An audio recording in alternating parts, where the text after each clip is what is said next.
All right. Good evening, everybody. I'd like to call the June 16th Town Council meeting to order. All votes tonight will be held by roll call vote. Clerk Semino, if you could please open the meeting with a roll call. Councilor Barrica. Here. Councilor Connors. Here. Councilor Flaherty. Here. Councilor Hume. Here. Councilor Mackin. Yep. Councilor O'Brien. Present. Councilor Ringus. Here. Councilor Ryan. Here. Councilor Sasha. Here. All present. So can you make me a host while you're at it, Yes. please? Oh, my dog is with me this evening. Okay. Moving on to, sorry, technical glitch.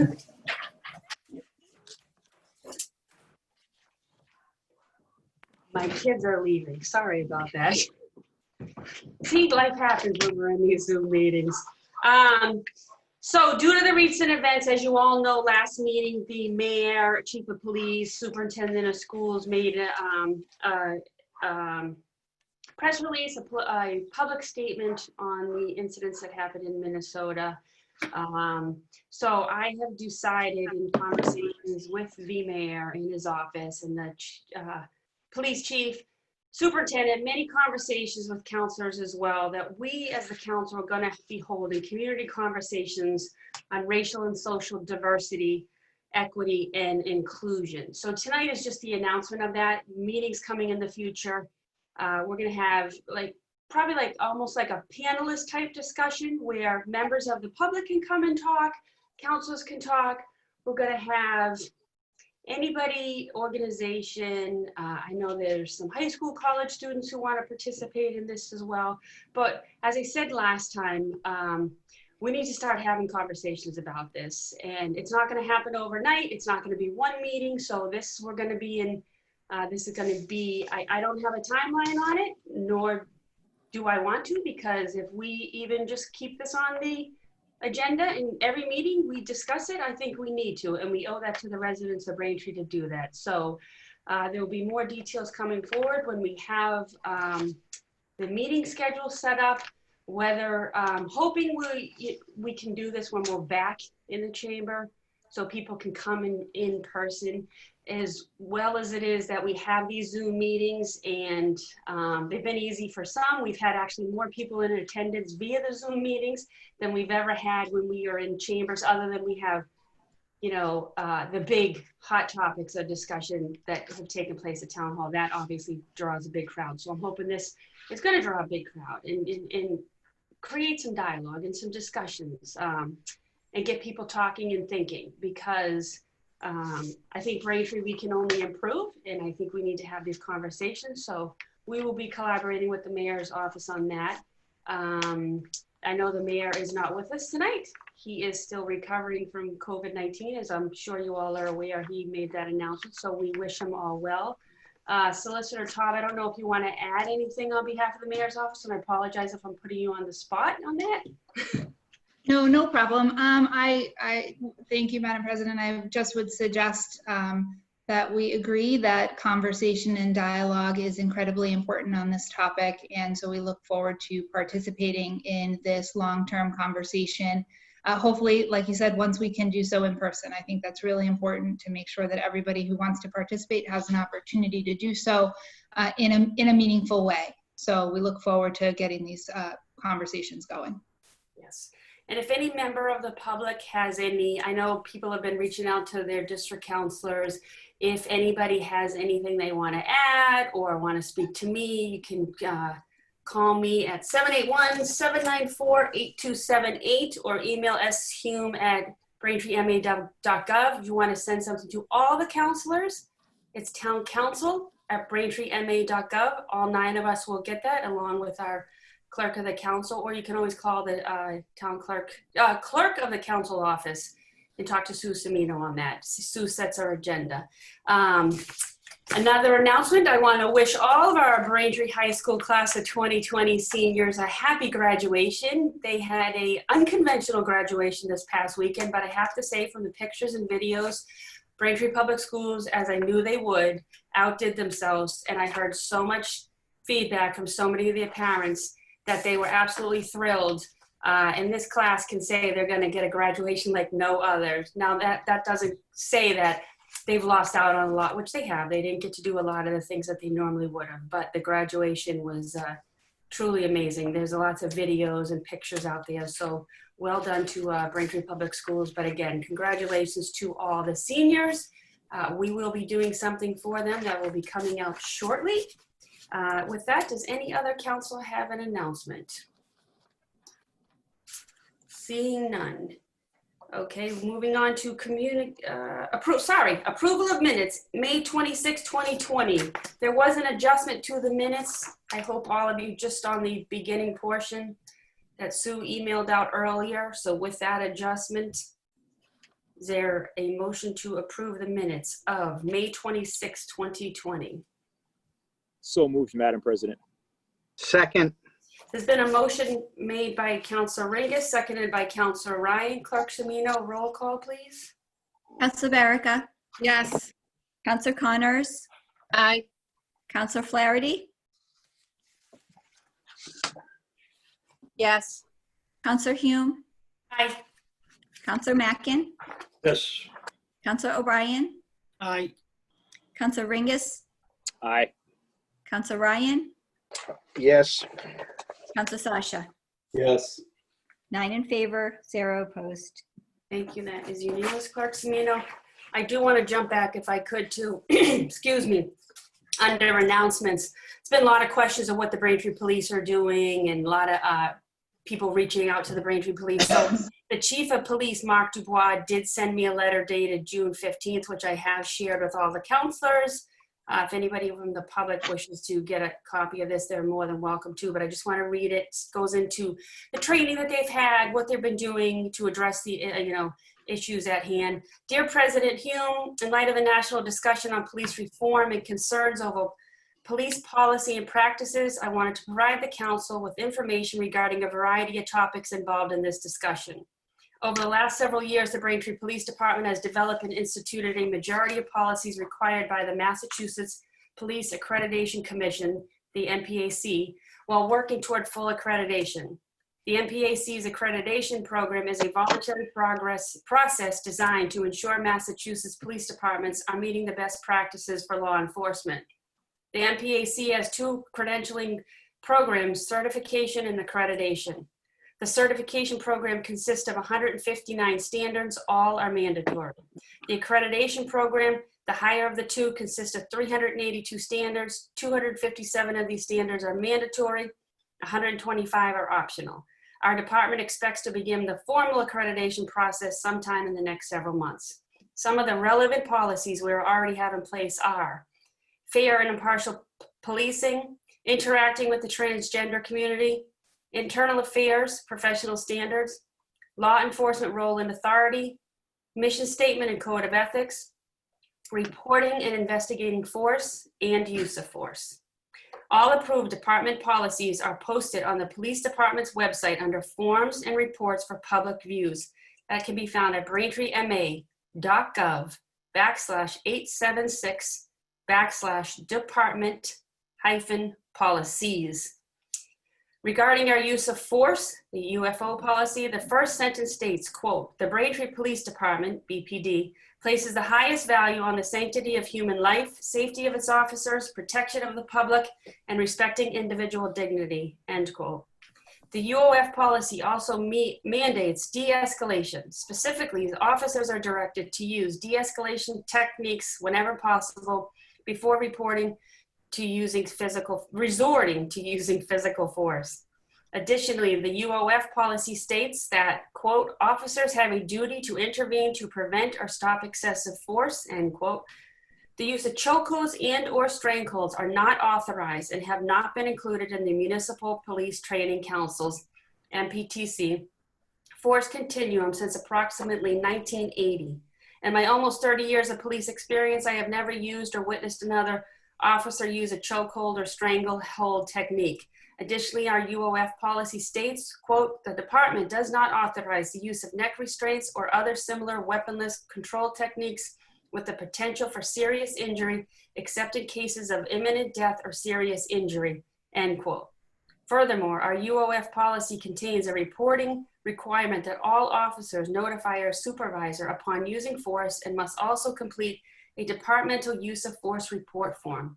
Officers must detail all of the facts and circumstances surrounding their use of force, including but not limited to what type of force was used, what injuries were sustained, if any, and any medical treatment or refusal thereof. Moreover, all uses of force are investigated to ensure compliance with department policy. As the police chief, I am responsible for the final disposition and approval of every use of force investigation. Department's internal affairs professional standards requires that all complaints of misconduct, including anonymous complaints, are thoroughly investigated. These investigations are subject to oversight by the Deputy Chief of Administration and require my final approval. We take all complaints of misconduct, regardless of how they are received, seriously to protect the interest of all involved. The MPTC is responsible for the training requirements for all Massachusetts police officers. After graduating a full-time police academy, which consists of more than 900 hours of training, officers are required to receive 40 hours of annual in-service training, legal updates, first aid, CPR, and firearms training, and qualifications are part of the mandatory annual training each officer must receive. Below are some examples by year of in-service training topics completed by our officers. Human trafficking, LGBT and the police relationship building, excited delirium syndrome, from combat to community officers returning to military combat duty. That was in 2014. Suicide prevention and understanding, police interaction with persons with mental illness and emotional distress, bullying, suicide, and the police in 2015. Fair and impartial policing and procedural justice, police legitimacy, eyewitness identification, actual accounts of eyewitness identifications that resulted in the incarceration of innocent persons and the unintended consequences that occur. That was 2016. Interventions with persons with Alzheimer's and dementia, dynamics of addiction and police interaction. They address police response to the unprecedented public health crisis. Police interaction with youth, look at the teenagers and brain development, typical adolescence behavior, and how fair and impartial police interactions with these adolescents can make your job a whole lot easier, 2017. Procedural justice and legitimacy, part 2. Share latest research and best practices in order to achieve greater nonviolent compliance and to increase community support for law enforcement, violent extremism awareness, international and domestic terrorism, get a better sense of what radicalization to violence looks like and what officers can do to make other communities safer, make our community safer. Law enforcement response to domestic violence and sexual assault. Recognize best practices when uncovering domestic violence, arresting the offender, and helping victims and their families in 2018. Police interactions with persons with mental illness, part 2.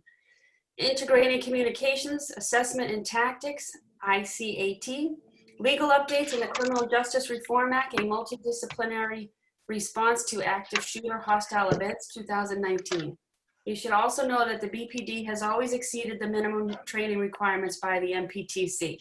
As an example, the department completed the International Association of Chiefs of Police One Mind campaign. This voluntary program required that we train 100% of our personnel in mental health first aid and 20% of our personnel in crisis intervention. Our department also has several crisis intervention instructors who train our officers and officers from other communities in crisis intervention. Also, we have an embedded clinician to assist with all mental health issues and social service referrals. The officers of the BPD are extremely professional, caring, highly trained, and well-educated, and I am proud to be their chief. I am happy to provide you with any additional information that is of interest, as I know that we provide the best possible service to our community. Respectfully, Mark Dubois, Chief Mark Dubois. He's a Braintree Police Chief.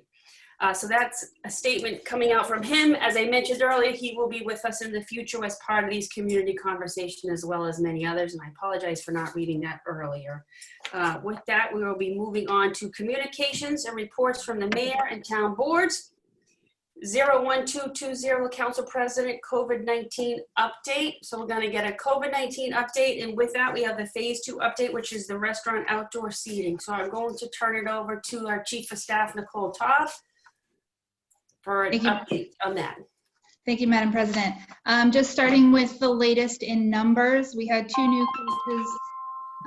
cases today, bringing our total number of cases to 878 with 90 total deaths. So for those of you tracking the day by day, the numbers are definitely trending down, but I would take this opportunity to remind everybody that this is not a time to become complacent or lax with the requirements. It's still incredibly important that we wear masks, that we social distance, that we wash our hands regularly, because as the mayor has indicated, it is not pleasant, and we want to make sure we're doing everything we can to protect ourselves and our loved ones from contracting COVID-19, which certainly remains a possibility, especially as we begin to reopen and we begin to come together more as a community and with those around us. So focusing on where we are with the reopening, just wanted to give kind of a high level, more general update, and then talk specifically about any of the industries that were open in phase 1 and have been allowed to open in phase 2. So looking back to phase 1, where we opened hotels, hair salons and barber shops, the firing range, manufacturing establishments, places of worship, car washes, pet groomers, retail establishments for curbside pickup, and then restaurants continuing takeout and delivery, as well as enhanced guidelines for construction sites. Under the direction of Mary Beth McGrath, who is with us this evening, health inspectors and other inspectors from the building department hand-delivered guidelines to those establishments that I just mentioned.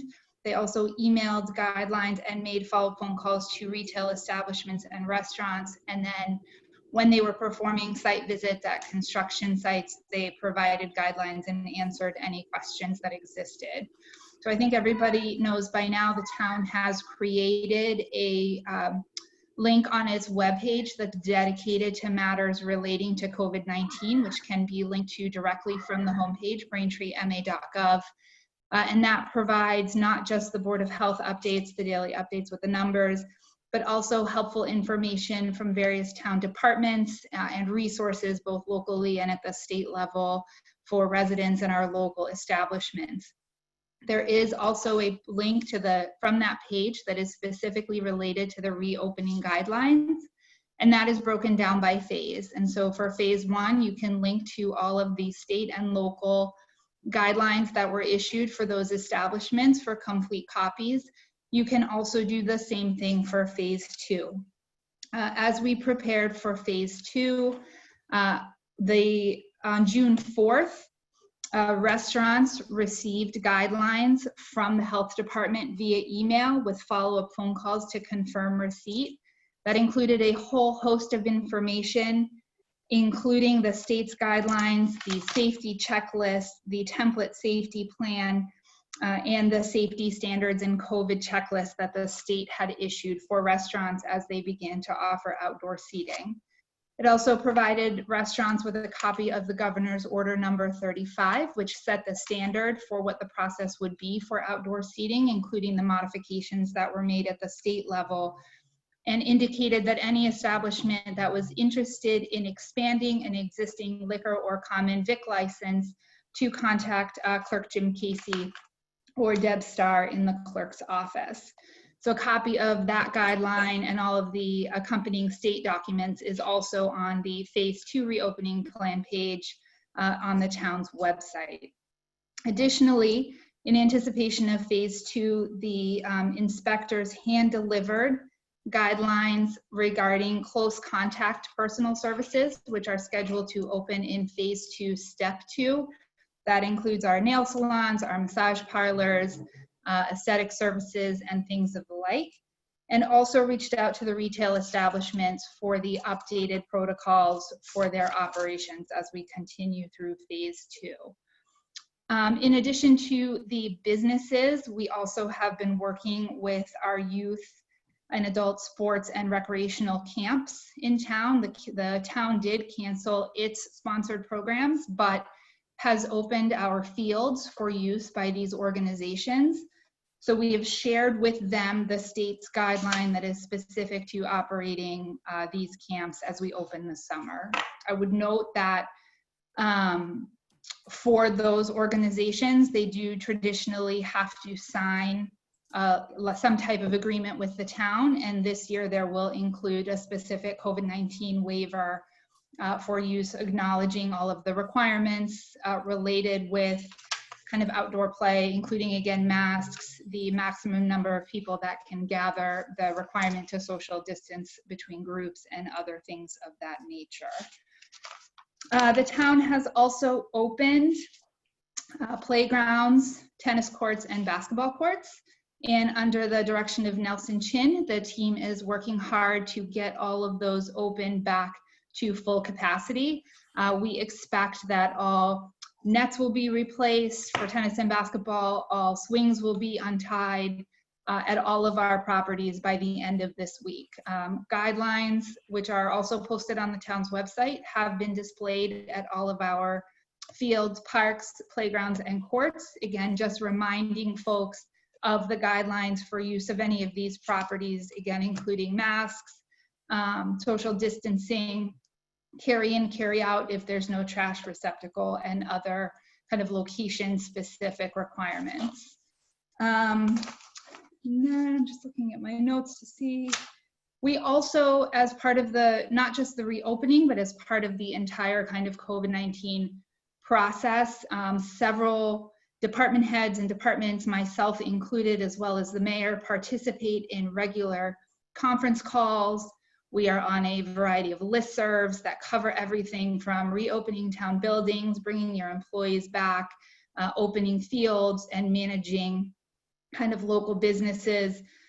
We participate in these on a daily basis. Mary Beth is on a bi-weekly call with the Department of Public Health, during which they are constantly requesting updates and information so that we can be prepared to push out guidance to our residents and our local businesses as quickly as possible.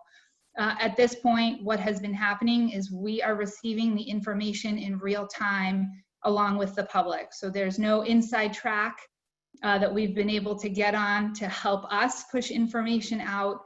So as we get it, we are pushing it out through the website, through social media, as quickly as we can to make sure that everybody has the information as soon as we have it. I know that there was some frustration from some of our local businesses that as we started phase 2, we didn't do that quickly enough. And so on behalf of the mayor's office, I do want to apologize. The governor did provide some flexibility in the expansion of licenses, but it didn't absolve us of all of our kind of regulatory and procedural obligations. So we should have held a meeting sooner so that we could have accepted the temporary guidelines. So on behalf of the mayor, I want to apologize that that didn't happen. But as I sit here through the work of Jim Casey and his team, along with review from the building and fire departments, all applications to modify existing licenses, both liquor license holders and common vic license holders, to allow for outdoor seating have been approved. And as you drive through town, it's really great to see some more vibrancy in our businesses as people begin to venture out and enjoy kind of this new opportunity that we haven't had for the last several months. If anybody has questions about a license, or they have a question about using a public space, so a sidewalk, a municipal parking lot, street, or any kind of way that the town owns, please contact me, 781-794-8153, so we can evaluate whether or not a license agreement is appropriate. We have granted, as of now, 2 license agreements for use of public space. One is a kind of repeating agreement that we have year over year, and another is going to allow a breakfast and lunch restaurant to use their sidewalk with tables at a safe 6-foot social distance, but also making sure that ADA accessibility and the Architectural Access Board requirements are still met to allow for traffic along the sidewalk there. Trying to think. Mary Beth, is there anything else? Madam President, if I may yield my time to Mary Beth McGrath in case there's anything I missed with regards to the reopening. Director McGrath, who's the Director of Municipal Licenses and Inspections. Go ahead. Thank you. First, I want to thank Nicole. She did a great job recapping everything. As we've been trying to update you each week or each time we have you have a town council meeting where we have rolled out in phase 1 many different types of establishments, and I know we reviewed that, but the town has also opened the parks and open spaces as well, in addition to, as Nicole had mentioned, the tennis courts, the basketball courts, the playgrounds, which those 3 opened in phase 2. The town continues to move forward to update establishments as we receive the information, as Nicole has mentioned. For the reopening dates, we are literally finding out the reopening dates the same time that the public does. The state does not release those to us, and believe me, we have been vehement on these calls with the state health department twice a week, letting them know that it's absolutely unacceptable that we are receiving the information the same time that the public is, because we don't have time to dissect it and get it out as quickly as we can to establishments, and that's what the preference is, as well as opening dates. They will not release opening dates prior to the notification to the public. So the most recent reopening on phase 2, part 1 began on June 8th, and the governor announced it on the afternoon of Saturday, June 6th. That's when we found out, that's when the public found out. So as far as phase 2, part 2, my expectation is that we would hear something by the end of the week, but it will be at the same time that the public will be hearing it. Phase 3 has not been announced yet. There has been no indication about any release of guidelines in advance at this point for example, gyms and other types of establishments that will open in phase 3. As soon as we get those, we'll be rolling them out to those establishments as quickly as we can. Again, reopening dates, once we hear about them, then we notify the establishments. Thank you, Mary Beth. I just want to add right here. So we have a lot of people here in attendance in the public tonight. We're not in a public hearing tonight. However, if you have a question, you can text it to our clerk, Sue Semino, and we will get it addressed. If we don't get it addressed during the meeting, we will definitely get it addressed to you afterwards. But Sue Semino's phone number to text is 339-987-2726. That was somebody in the public was asking specifically about asking a question. So we're not in any public hearing for the rest of the meeting tonight, but as I stated, we'll try to get that answered tonight if we can, and if not, we will definitely get back to you. So give Sue your information. As both Solicitor Taub and Director McGrath said, Jim Casey as our town clerk, I'm going to give him an opportunity to speak too on the phase 2, the outdoor seating. There was a lot of talk about this, that other communities were open and we weren't open. So at the time, at the end of last week, there were 13 restaurants who had applied for outdoor seating applications. So I reached out to all those 13 establishments. I was able to get in touch with 7 of them. The others, either some are not open or some don't have any answering machine. But just because they have a license does not mean they are open. And I know there's some misinformation, which one of the restaurants is getting a lot of calls. So just I ask the council and the public be mindful if we're putting stuff out there on social media. Just because they have a license doesn't mean they are open.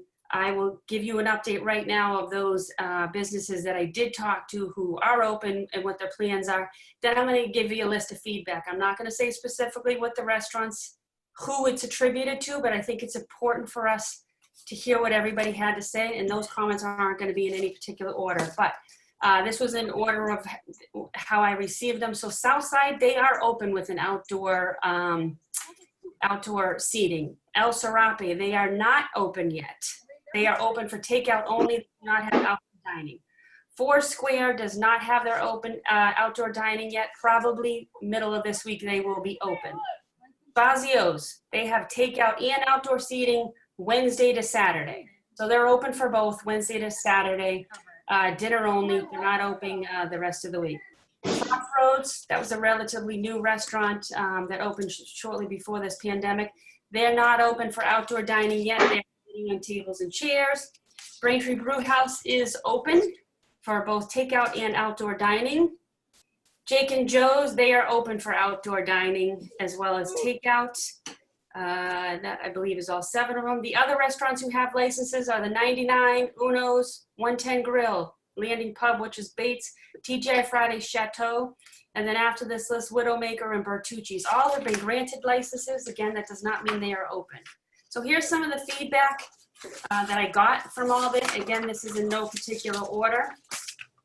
The process was easy. They received the application on Saturday. This particular restaurant owner wasn't happy that they received it on Saturday. It could have possibly opened Monday, but yeah, and I apologize too that we were delayed in getting this open. Another one, this is another restaurant owner. The easiest application process ever. Those involved were more than helpful. That was attributed to Clerk Casey. Another restaurant owner, the process went pretty smoothly. Jim answered all the questions they had.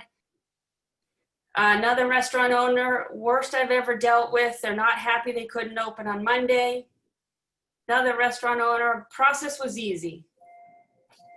And then there was more conversation, but these were the questions I asked each restaurant owner, like, how did the process go? How easy was it? Where do you stand? All that, and just, had a good conversation. Another restaurant owner, taking it slow on their end. They needed staff and product. Their process was relatively easy.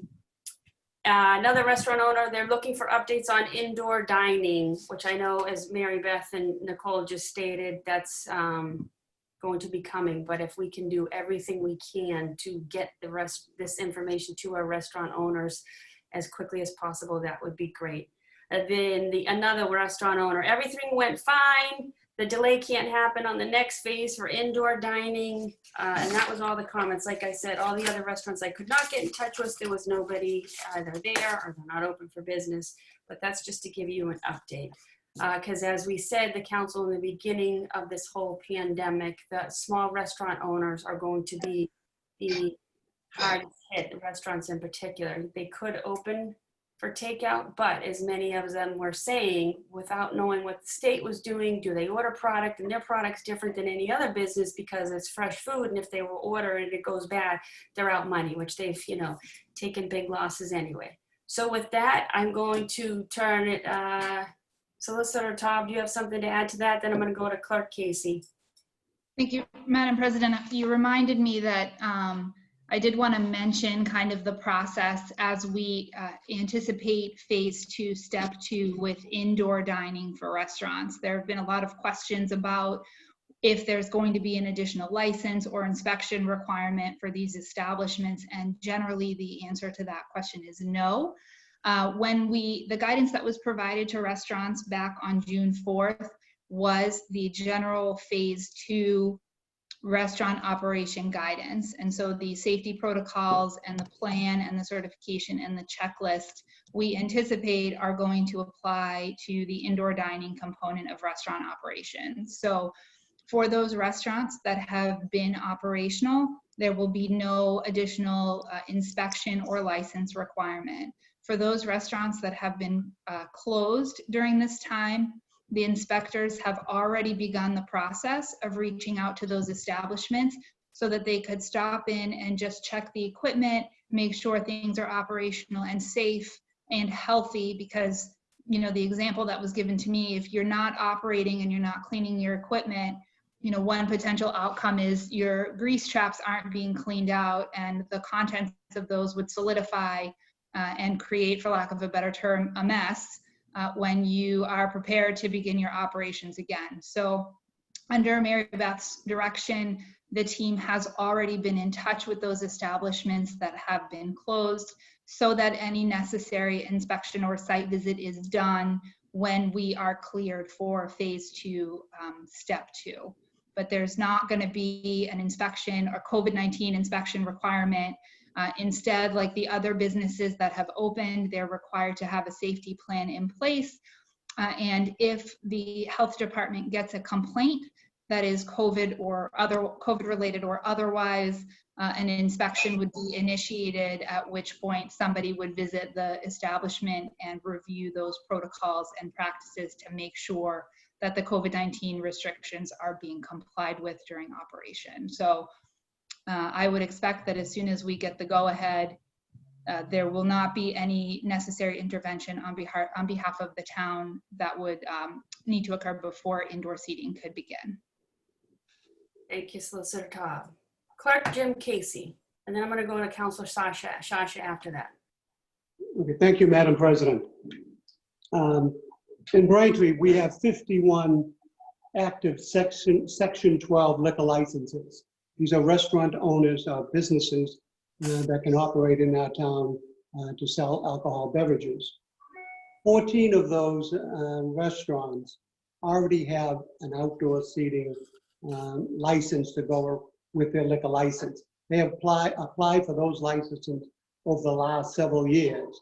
So on the first day, June 8th, they could have opened if they so chose to operate an outdoor seating. Some had and some had not. When we had the process finalized, I emailed out to those, there were 9 restaurants who emailed me saying that they wanted to get a modification to their license. Now, when a restaurant has outdoor licensing, they have to apply, generally it's to the ABCC with local licensing authority approval. And that's just define where they can sell and the patrons can consume the alcohol. And with these temporary licenses, this is what the extra requirement was, is to define that particular area. That was outlined in the governor's orders on how this setup should be done. So when I received those 9, we had the guidelines all in order.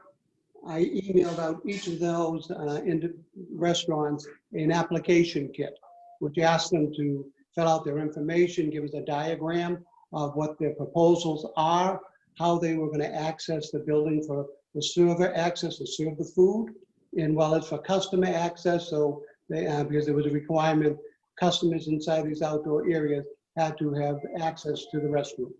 And then they had to be generally a central in and out area for the patrons to enter into this secluded area, as well as the whole area had to be barriered off with either a fence, a rope, or some other means. And it was up to the business owner to decide what means that they wanted to barrier off this outdoor seating area.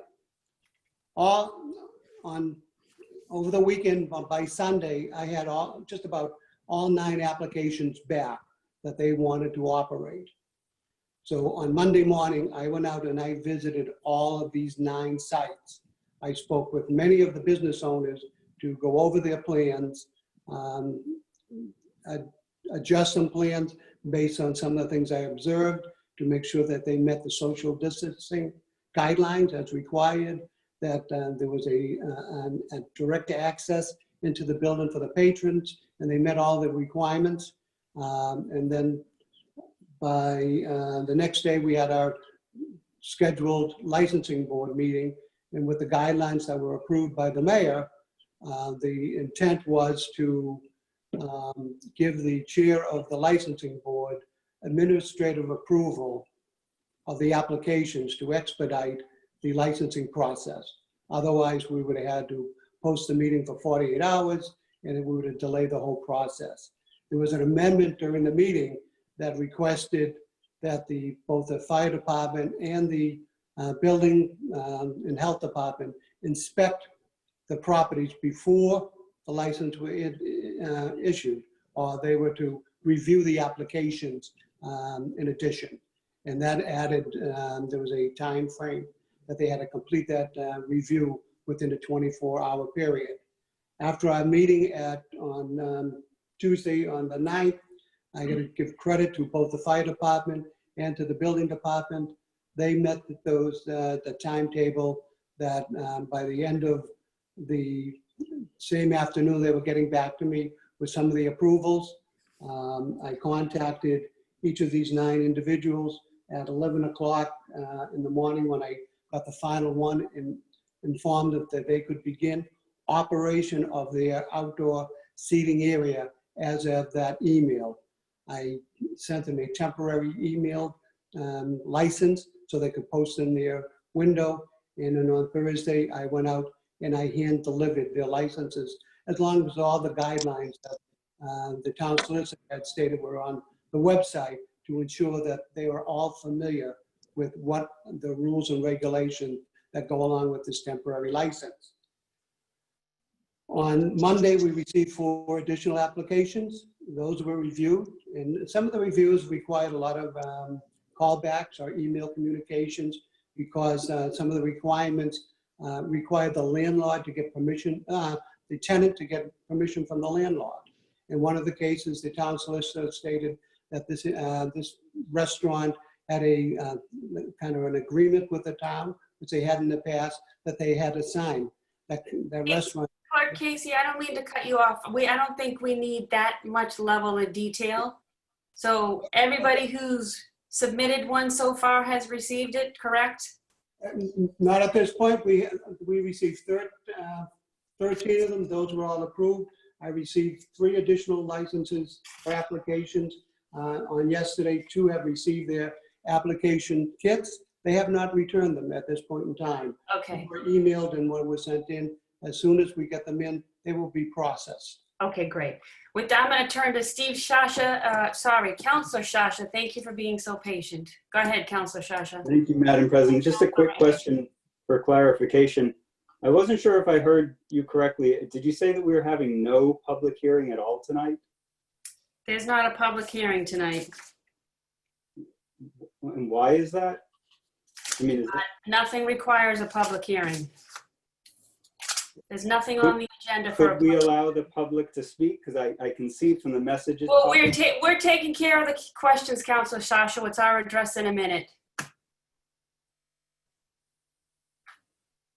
Is that it? There's nothing on the agenda that requires a public hearing. Public has input. I gave Clerk Semino's phone number for them. There is a chat. We're addressing those. If we can answer them tonight, we're going to. Anything else on that? Okay. No, thank you. Counselor Ringus. Thank you, Madam. Staff Taub, to Mr. McGrath, and the Clerk Casey. I think we saw sort of a lot of anger from various residents. And I think some of that is directed at the state. Acknowledge that some of the way that the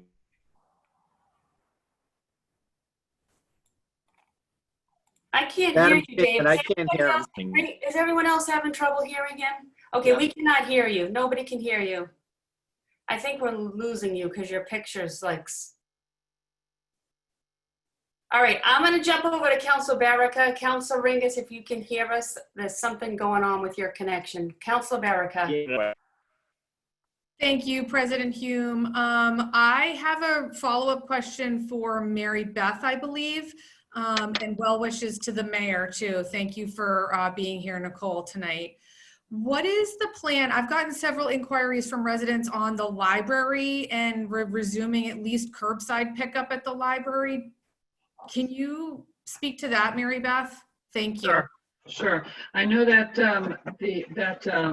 Director Stano has been working with the mayor's office to establish the curbside pickup, and I don't think they're going to have delivery, but definitely curbside pickup, which would be allowed in phase 2.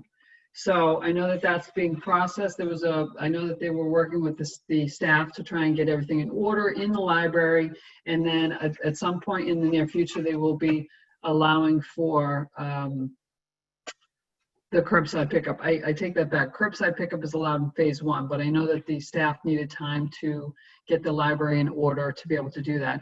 Phase 2 would allow for browsing inside the library with restrictions, but in speaking with Director Stano, when we had a meeting with the mayor and Nicole Taub, they weren't quite ready at this point to be able to roll that out, but I anticipate that that would be sometime in the near future.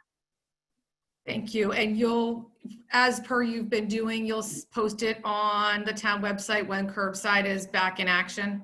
Correct. Okay, thank you for that. Solicitor Taub, and then I'm going to go to Councilor Flaherty. Thank you, Madam President. I would just add that Director Stano is actively working on bringing her staff back into the library. So they're going to continue the virtual programming that has been ongoing during this time, but they are, as Director McGrath indicated, very much actively working to increase the kind of more in-person services as we move forward in time. So I expect that you'll see updates coming out of the library and then also shared by the mayor's office very, very soon. Okay, one of the questions that was asked was about the farmer's market. We don't have an update now, but if you want to text your information to Clerk Semino, because I believe once we're out of this meeting, we may lose the information that was submitted. We will get details on the farmer's market coming forward, because I know Solicitor Taub had reached out to them and has not heard anything back yet. Councilor Flaherty. I had a couple of questions. One is there a requirement for restaurants to notify town hall when they do decide to open? I mean, you know, when you issue the license, do they have to tell you when they open? And I just asked that because I know that there's lots of counselors who want to support local businesses and want to publicize that to the best of their ability to the constituents who are interested in knowing where they can go out to eat. And, but we want to get the information right. So do they have to tell you when they're open? Because then you could make a list that we could share with constituents. May I, Madam Chair? Absolutely, go ahead. The establishments are not required to notify us when they reopen. We have been contacting them because as far as a reopening, if they have been closed, we'd like to inspect the establishment.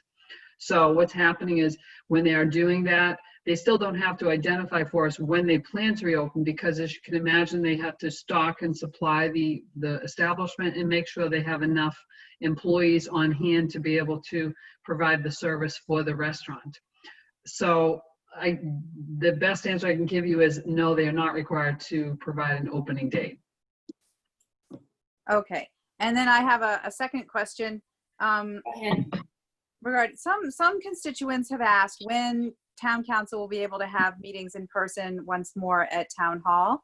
And I know that, you know, the state probably hasn't given you an indication of when that's going to be, but I'm wondering if you can shed some light on what phase that would be, because it's complicated, right? Because we know how many we are, but then the public would be invited and that's an unknown number. And even though it's a really big space, 6 feet is also very big. Right. So what are your thoughts on that?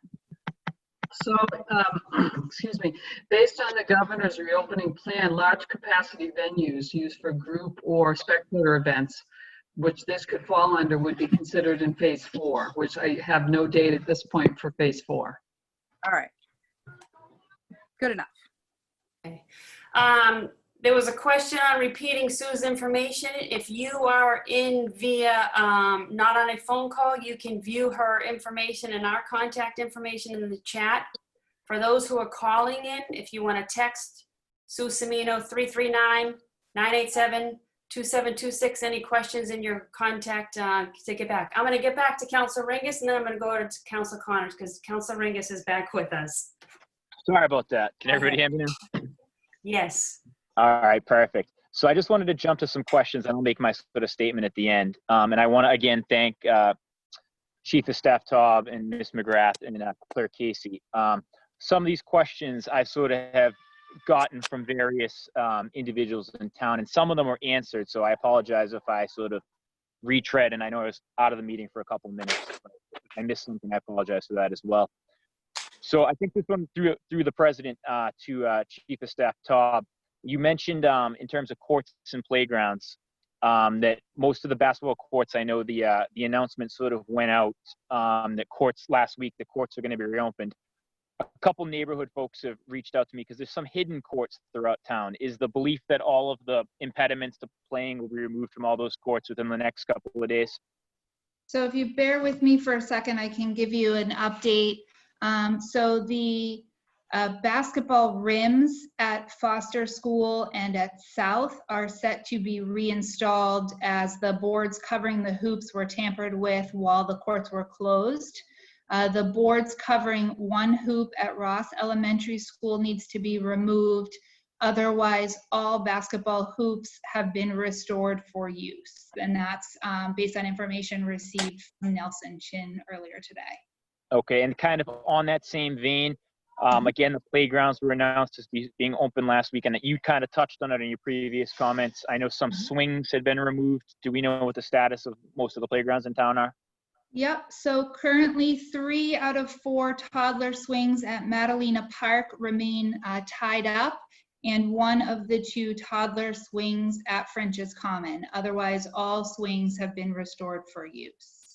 Okay, and then as of June 9th, I believe there was updated correspondence from Governor Baker that cohorts in sort of sports are now at 12 persons, in essence, a coach and 11 players, because under phase 2, certain practices are allowed to sort of restart. Braintree's order, the last time I looked at it, was still reflecting the 10-person limit. So do we know, has the mayor made efforts to sort of move that up to 12, to remove it, take it from the 10 to the 12? So the increase in number to 12, as issued by the governor, applies only to sports and recreational camps. All other gatherings remain limited to 10 people. So on June 9th, the state, through the Executive Office of Energy and Environmental Affairs, issued workplace safety and reopening standards, specifically for those entities providing outdoor adult sports, supervised youth sports, and summer sports camps during phase 2. So a copy of those standards were shared by email with all of our youth sports leagues and are also available on the town's website at the phase 2 reopening page I mentioned earlier. And that's where the increase to 12 applies. Okay. And you touched a little bit, again, kind of sticking with you here, you touched a little bit on the fields. I know the track was reopened a while back, and I think you alluded to the fact Nelson Chin had indicated the fields were going to be opening up. Do we know what sort of protocols the fields are going to be under, and what, if any, enforcement will be conducted? Sure. So we have been in touch with the youth baseball leagues that traditionally use the fields during the summer. Nelson is working on setting a schedule with the understanding that right now they are only to be used for practice and drills. They're not to be used for games or tournaments. The sponsors of those leagues are going to be responsible for enforcement of the applicable restrictions. We've had some great dialogue with those folks about how they plan to do that, not just amongst their players, but also amongst their spectators. But if ultimately the onus on enforcement and compliance is going to fall to the sponsors of those leagues and camps. Now, as the governor's phases are currently sort of enumerated, return to games would be on phase 3, and if the metrics sort of continue to trend the way they're trending, that would be on or about June 29th. So when we do get to the point where games may be allowed, obviously, you have EBLL and the South Shore Braintree Girls Softball League. Do we anticipate there's going to be like a staggered reopening of the fields, like Braintree sports organizations getting used to them first, or are we going to sort of open them up for out-of-town groups as well? So right now, Nelson is working with our local leagues to set the schedule, and some have indicated that they're looking to set a schedule through the summer season, which would include games. Obviously there is some uncertainty around what that timeline is going to look like, but we continue to work with our local leagues. I'm not aware of any requests from outside leagues at this point to use any of our properties. And a lot of times in the summer, we do conduct various tournaments and stuff in the fields. Do we know how much revenue we're going to be losing from lack of field rentals? We don't at this point. I know a lot of our organizations are still making decisions about whether or not they are in fact going to operate. We have seen some that have chosen to forego the season, but I think until we move kind of further into the startup for some of these folks, it's going to be really hard to get an estimate on the lost revenue. All right, and I appreciate you sort of bearing with me because I have a litany of questions here. Moving on to sort of the use of schools. Obviously, the schools have been shuttered for some time, and there's some serious considerations being made as to what school may look like in the fall. So at this point, are we still maintaining keeping other groups out of schools? I know that, various camps and sports and other groups may use schools as a rental facility. Are those going to be completely closed until we figure out exactly what's going on for the school year? So as of today, the superintendent was not aware of anybody requesting to use the inside of a school facility for any type of programming this summer. And I would suggest we would just have to evaluate those requests if and when they come in, being mindful of the fact that the facilities are closed and have remained closed, for quite some time. Okay. One that I got from some of the salon and barber shops in town is obviously barbershops and salons were opened under phase 1 back on Memorial Day. They're operating under certain restrictions right now, and this may go to Ms. McGrath. Some of those restrictions at some point will be removed. I know right now they're operating on limited capacity and that sort of thing, and there's various safety protocols in place. When some of these restrictions are lifted, who is going to be communicating to the salons, and who will be there to answer questions as those sort of restrictions are lifted? My department. Oh, sorry, Nicole. I was just going to say, I would suggest that would operate in the same manner. Hair salons was one of the establishments I mentioned earlier that as we started phase 1, Director McGrath's staff hand-delivered guidelines that were applicable to their operations as they reopened in phase 1. And those guidelines were posted on the website. I would suggest that the town will continue to utilize all of our resources, both in staff and through social media and the like, to push out information as we receive it. As has been the case throughout all of this, any questions that are specific to COVID-19, or in this case, reopening, could be directed either to the mayor's office or to Director McGrath by email or by phone. I also can tell you that if it's after hours, email is probably the best way to get any one of us because we are all checking and available in the event that there's a need after hours to respond to an urgent issue. Otherwise, folks can leave a voicemail, which would get answered the next business day. Okay. Moving on to my next topic, which is sort of restaurants. That was sort of the big one for phase 2. And obviously has some continuation going on. And you touched on some of this, so I just want to reiterate some of it. I think what you indicated is you're getting the information almost in the same way that the public is. So you're not getting any sort of heads up on what some of these restrictions may be ahead of time? That's correct. Okay. So in terms of that, and I think you briefly touched on it when my iPad sort of started to break up. Many of these places, they're already sort of licensed for indoor service. And so there was a need for further licensing when some of these places were trying to serve outside because their current license didn't allow for that. When they start to go back inside in phase 2, part 2, because they're already licensed to be inside, would there be a further need for any hearings, or could these restaurants basically, in your opinion, just start to reopen so long as they have their COVID safety protocols in place? Sure. So as I mentioned, on June 4th, all restaurants received a copy of the state and local kind of phase 2 operating guidelines, which extended not just through phase 2, step 1, but into step 2, where their indoor seating was contemplated. For those restaurants that have been operational, there is no need for any further inspection or license. For those restaurants that have been closed, the health inspectors and staff have already been engaged with them to do a site visit just to make sure that their equipment is operational and safe, given the long-term closure that they've been subjected to. And the example was, if you don't clean a grease trap, the grease solidifies and could cause a backup. And we want to make sure that we're addressing those concerns in advance of the phase 2, step 2 date so that they can open their doors as quickly as possible. They are all required, as much of the other establishments and businesses are, to have a safety plan, and they've been provided with the COVID checklist and other resources from the state. The town has no responsibility to approve those or review those in advance. Instead, if a complaint is made to the health department, an inspector would then go out to the site and conduct an inspection, which could include a review of all of those protocols which are required to be in place. Okay. Going on, I think this is probably my last question in terms of this category, but given some sort of outdoor seating, it could last months depending on where we go with these phases and when we get to sort of through phase 4, that new normal. Is there going to be any expedited process for the use of coverings or tents or heaters in the future? I know that a complaint I got Thursday was one of the first days the restaurants were allowed to open, it downpoured.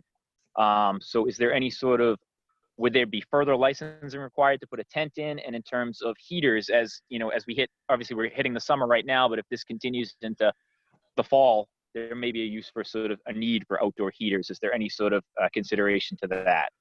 Certainly. So the modified application that Clerk Casey put together for these licenses included an option to note if a tent or other type of covering was going to be used. And that's the only nuance with that is under the guidelines, the tent cannot be covered on more than 50% of the perimeters. Otherwise, it becomes an enclosure, which kind of changes the condition.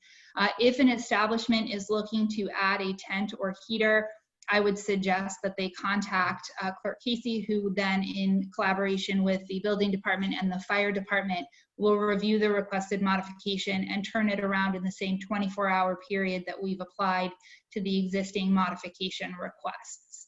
Also, there is traditionally a fee associated through the building department with use of a tent, and the mayor has decided to waive that fee for purposes of these temporary modifications, as well as waiving the fee associated with applying for the modification of the license. Okay. Moving on to the golf course, a question I had was, will the golf course be doing any outside dining as a way to generate revenue?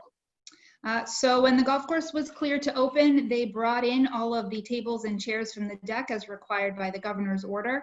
I am happy to report that they have replaced the tables and they are operating the deck and outdoor seating area that is adjacent to the clubhouse for outdoor dining. Okay. Turning to gyms. Now, gyms are slated again to go into phase 3, which would be if metrics continue to trend positively about June 29th. I had a question from a couple gym owners. Could gym owners use their parking lots? I know that some gyms have already started doing this. Others are unsure if this is allowed per the mayor's previous order, and they don't want to violate any standing order. Obviously, there'd have to be social distancing in place. But do we have any insight on? Sure. Sorry, and you were cutting out. I'm not sure if it's you or me. So the answer to that is it depends, unfortunately.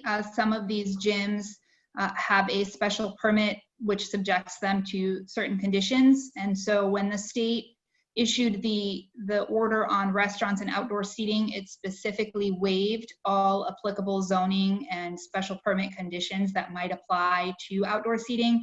That is not the case for gyms. So before an establishment uses their parking lot, for example, I would suggest that they review any applicable special permit. And if they have any questions about that, they should absolutely feel free to reach out to my office and I can help kind of walk them through that process. And if needed, look for an alternative location. Okay.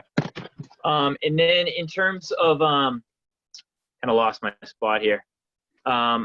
Some of these gyms have fitness classes that might be able to sort of use sort of pre-existing fields, and we already touched on the fields a little bit. I've seen some other towns that are allowing people to get out and use their fields. Has there been any sort of thought by the town to sort of reach out to some of these places and sort of offer the use of the fields to do some outdoor classes? I would suggest at this point, if anybody is interested in doing that, have them contact me directly, which is the same process that we're using for restaurants that want to utilize a public way or town-owned space for outdoor seating. Okay. In terms of car dealerships, which I got a question on, Is licensing expected to have to conduct any hearings to the expanded use of dealerships, or is that going to completely fall within health? I'm not aware of any type of license hearing requirement that would apply to car dealerships. I mean, throughout this process, dealerships have been considered an essential service, so there was a mechanism for folks to make a purchase. There have been some adjustments or clarifications in phases 1 and 2, and so at this point, they are cleared for browsing inside the showroom, and I know that Director McGrath has been in touch with some of our dealerships to help make sure that they're doing that safely, that they're engaging with customers safely as we move forward, but I'm not aware of any license requirement that would require them to go before the board at some point. Okay. And then some of these are sort of, the next ones aren't maybe industry specific. They're more sort of general questions I've gotten from people. And I think we sort of alluded to it at the beginning. A lot of municipalities sort of got open in terms of the restaurants, at least before us. Are we communicating with any other municipalities on what their best practices are to sort of see like how we sort of follow along there? Sure. So as I mentioned, several of us that have been working closely as a team throughout the pandemic participate, whether it's on listservs or weekly or bi-weekly phone calls. That includes the mayor on a series of phone calls with other mayors. I am on a town solicitor listserv, which holds a weekly phone call on kind of emergent or popular issues. Director McGrath and Nurse McGinty are in bi-weekly conference calls with DPH.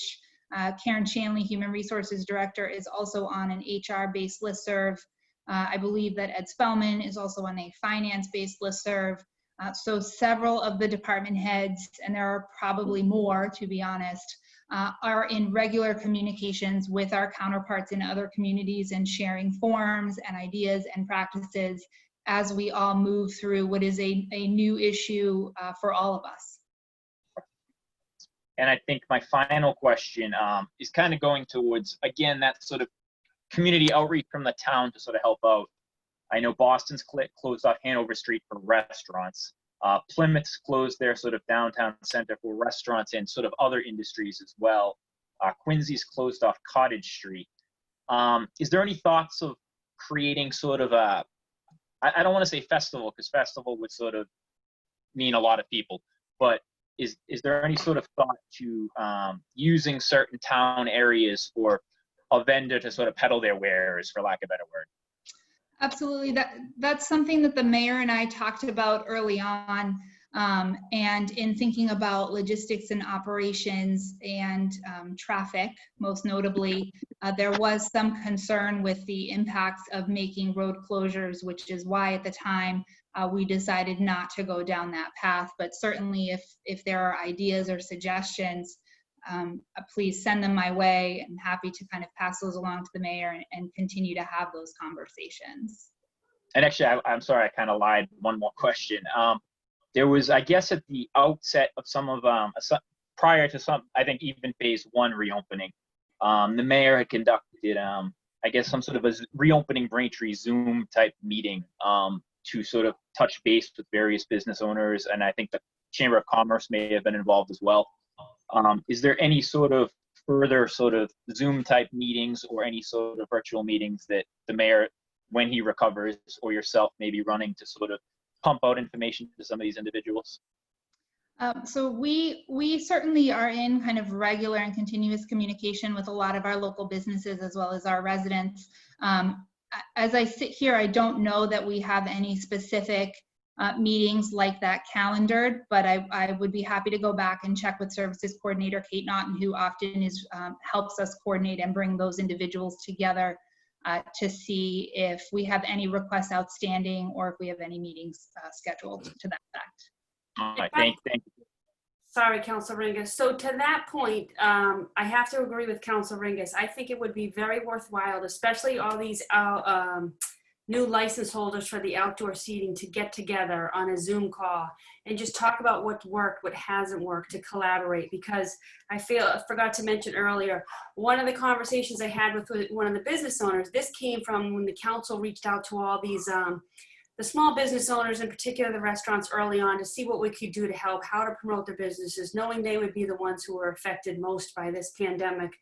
And it was a small business owner in South Braintree Square who said, hey, can we put a sign out, even though signs have to go through the process, through the building department or whatnot, can we put a sign out front that's curbside pickup only, given the circumstances? Another business owner told me just today in the conversation when I got in touch with them, they weren't aware of that, so they weren't even doing curbside pickup because they were on a main road, which, you know, I didn't even think of that, you know, they wouldn't all know that. But so I think that would be a great idea, so worthwhile to get all of them on a Zoom call. And if they want to participate, great. If they don't want to participate, great. But to share their ideas, because this is uncharted territory for everybody, business owners, the town council, everyone. So I really like that idea. Council Ringus, are you still going, or? I just wanted to, you know, just to kind of, I think, sum it up. Again, when I started my remarks at the beginning, my sort of iPad went crazy. So I just wanted to, again, thank Chief of Staff Taub for being here tonight to answer these questions. I know the mayor is recovering. Thank you to Ms. McGrath, and thank you to Clerk Casey for sort of giving some information. I know from what over the last week and a half, I sort of saw or heard a lot of frustration and anger. And I don't think that looking back or sort of playing the blame game is necessarily gonna make anything better. So I'm happy with some of the answers to the questions I got tonight and some of the things that we heard sort of put out here, because I think those are the things that are gonna allow us to sort of make sure that moving forward, this is more of like a streamlined and efficient process.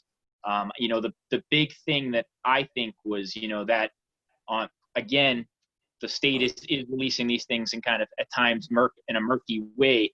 But when the governor sort of announced on June 6th that on June 8th, phase 2, part 1 was going to start, I know that I had at least, you know, 17 different inquiries from people, whether it be phone call, email, or text.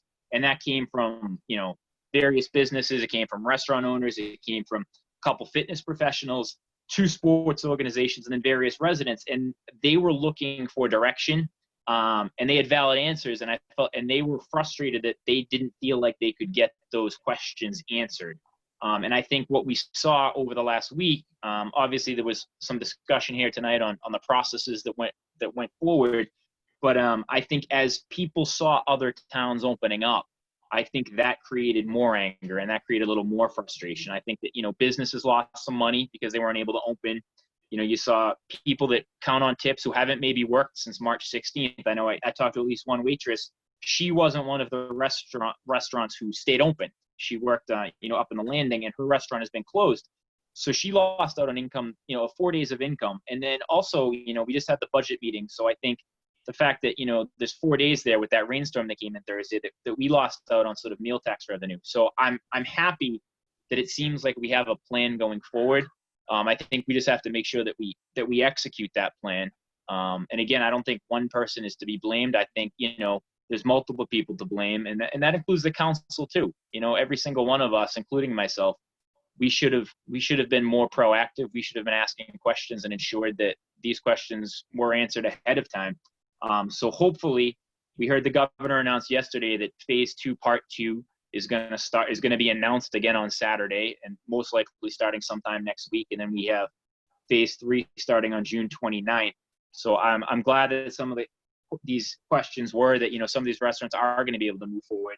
And hopefully, as sort of we look to sort of some of these gyms and nail salons that are going to be opening back up for the first time, these protocols get out, and that the town can ensure that we're responding to these residents or businesses efficiently and promptly, so that we don't have further frustration and we don't end up in a situation like this again. So I'm hopeful that we all of us, everyone on this Zoom call, is able to execute that plan, and, you know, we go forward. So thank you for all your time. Thank you, Councilor Ringus. I just want to see if Director McGrath wants to add anything to that, and then I'm going to get to Councilor Connors. Thank you for your patience, Councilor Connors. Director McGrath, do you want to add anything to that? I do, thank you. I don't know if blame is the right word to use. I don't think anyone's to blame for any of this. And I say that in the best way that I possibly can. This is all new territory for all of us. I mean, in my lifetime, I've never seen anything like this, and I'm sure all of you can say the same. The last pandemic that was in this country was in 1918. So We've certainly come a long way since then, but it's all a new learning curve for all of us. And as quickly as we are getting the information, I can assure you, not only speaking for Make a Course, Nicole Taub, Jim Casey, all of my staff, we are trying to push it out as quickly as we can to establishments. Nobody's hiding anything. We are putting it out there as quickly as we are getting it. I know that I've expressed to the council in the past, on past meetings, that we are to some degree, and a great degree, very frustrated with the state because we are not getting the information as quickly as we would like to be able to dissect it, put it in a guideline format, and get it out to our establishments. So, but we're doing that. As we receive it, we're doing it. I mean, I am working night and day to try and get this information out, as is my staff and the Nicole and the mayor. So blame, I don't know if is the right word. We're all doing the best that we possibly can, and that will continue. We're going to continue doing what we're doing, working as often and as much as we need to get all this information out to establishments. My staff is available all of the time. I am available all the time, and that's not only Monday through Friday, but Monday through Sunday, and that will continue. I have answered every email. I've answered every call, as has my staff. We are always available to the public, and we will continue to do that. I've made it a point that I make sure I do not leave in the evening until every call that I receive is returned. So are we doing the best that we can? We certainly are. We are limited staff. We are remote, reduced staff, and we still are getting the job done. So I appreciate Councilor Ringlis's comments, but again, I don't agree with the term blame. Okay. Council Connors. Thanks So for I your think- patience. So I think Councilor Ringis covered a lot of the same type of questions that I'm getting. If someone could expand a little bit on the farmers market, Shannon, Councilor Hume, I heard you talk about farmers market and reaching out. Can someone discuss what phase the farmers market is going to come back into play as far as in-person shopping for that? I don't know who that would be. Solicitor Taub, if you want to take that one. Thank you. So what I can share, I know different communities have taken different positions on farmers markets, and we've seen them operate in a variety of means. I'm not sure if anybody's doing an actual live in-person. I know some communities have done kind of a drive-through farmers market, and what we had in town last weekend was the virtual farmers market, where residents can go, I think they download an app and they place their orders, and then they can be picked up at town hall. So they're operating in kind of that curbside pickup fashion. I inquired to see if the mayor's office had heard from the sponsor of the farmers market to see if there was an interest in going back to a live in-person, more traditional setup, which is something that we did talk about probably 3 weeks ago to a month ago now. And the town had indicated that given the circumstances at the time, we were not prepared to offer the space for an in-person market, given the limited or prohibition at that point against use of town properties. So I have not had any communications with the sponsor of our farmers market, but I certainly can reach out to her or see if she has been in touch with anybody else from the mayor's office with an interest in going back to something more traditional. Okay, thank you. And I can honestly say I ordered from the market second day, and I got some great steamers and tuna. Ooh, nice. Last week. So it is fully functional, but I know people do like to go browse, and for the people that are the vendors there, they obviously get more sales by people browsing and looking and tasting and touching. Well, tasting may not be an option at this point, but just being there, they get a better sale for the week versus somebody just ordering online. So, Sure. and I just also want to reiterate what Councilor Flaherty said about the in-person meetings.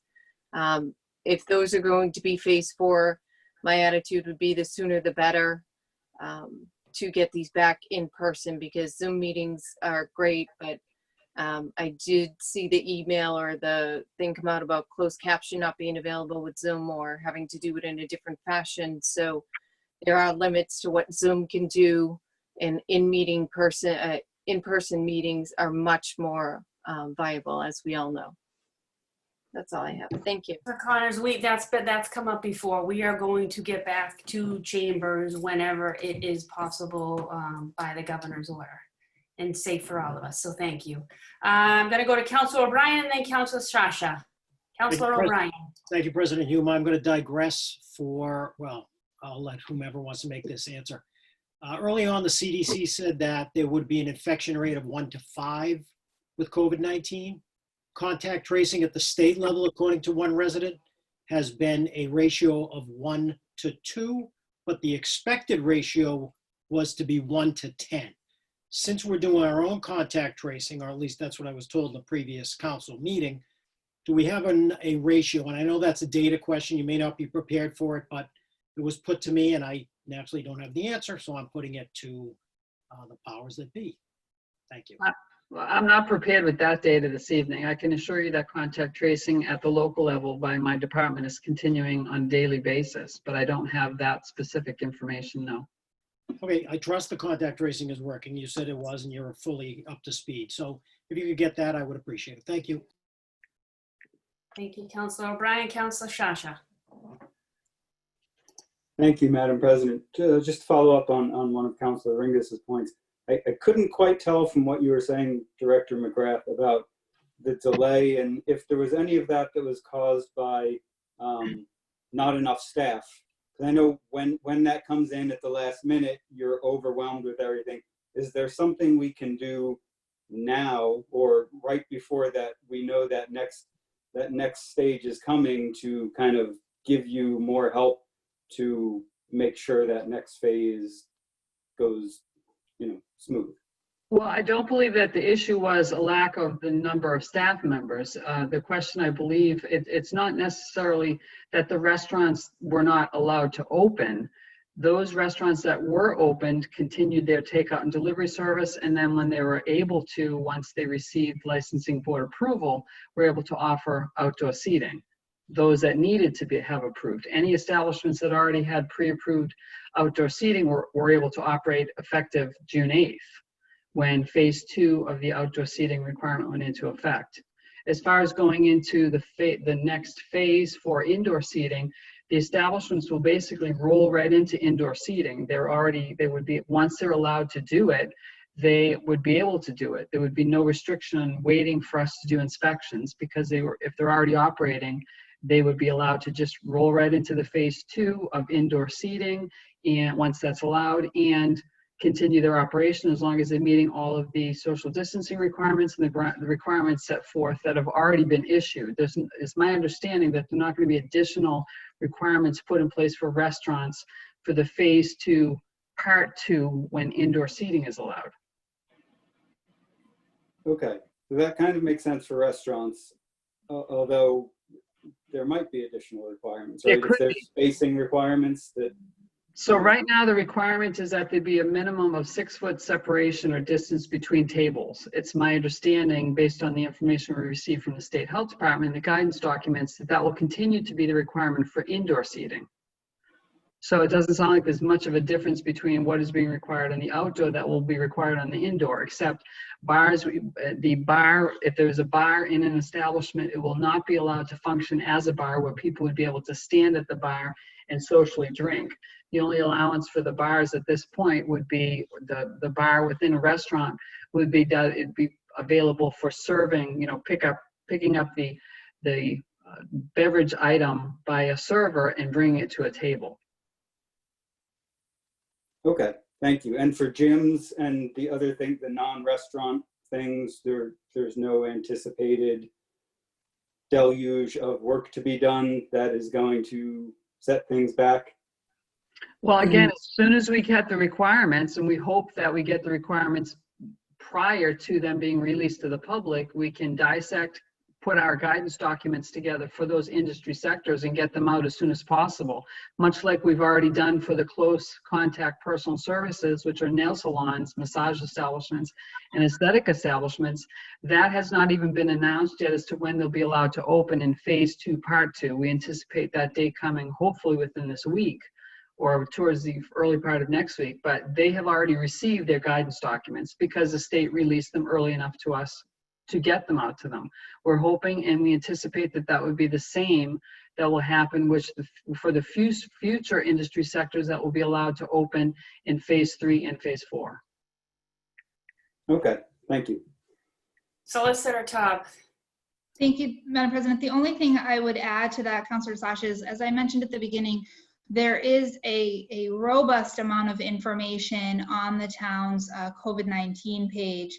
And I would urge everyone to take a minute and review some of that and familiarize yourselves with what's available, so that if you do receive an inquiry from a constituent on behalf of one of those establishments, you have the information at your fingertips that you can share to them. There's a ton of great resources online that include the guidelines and the protocols as we move into the reopening.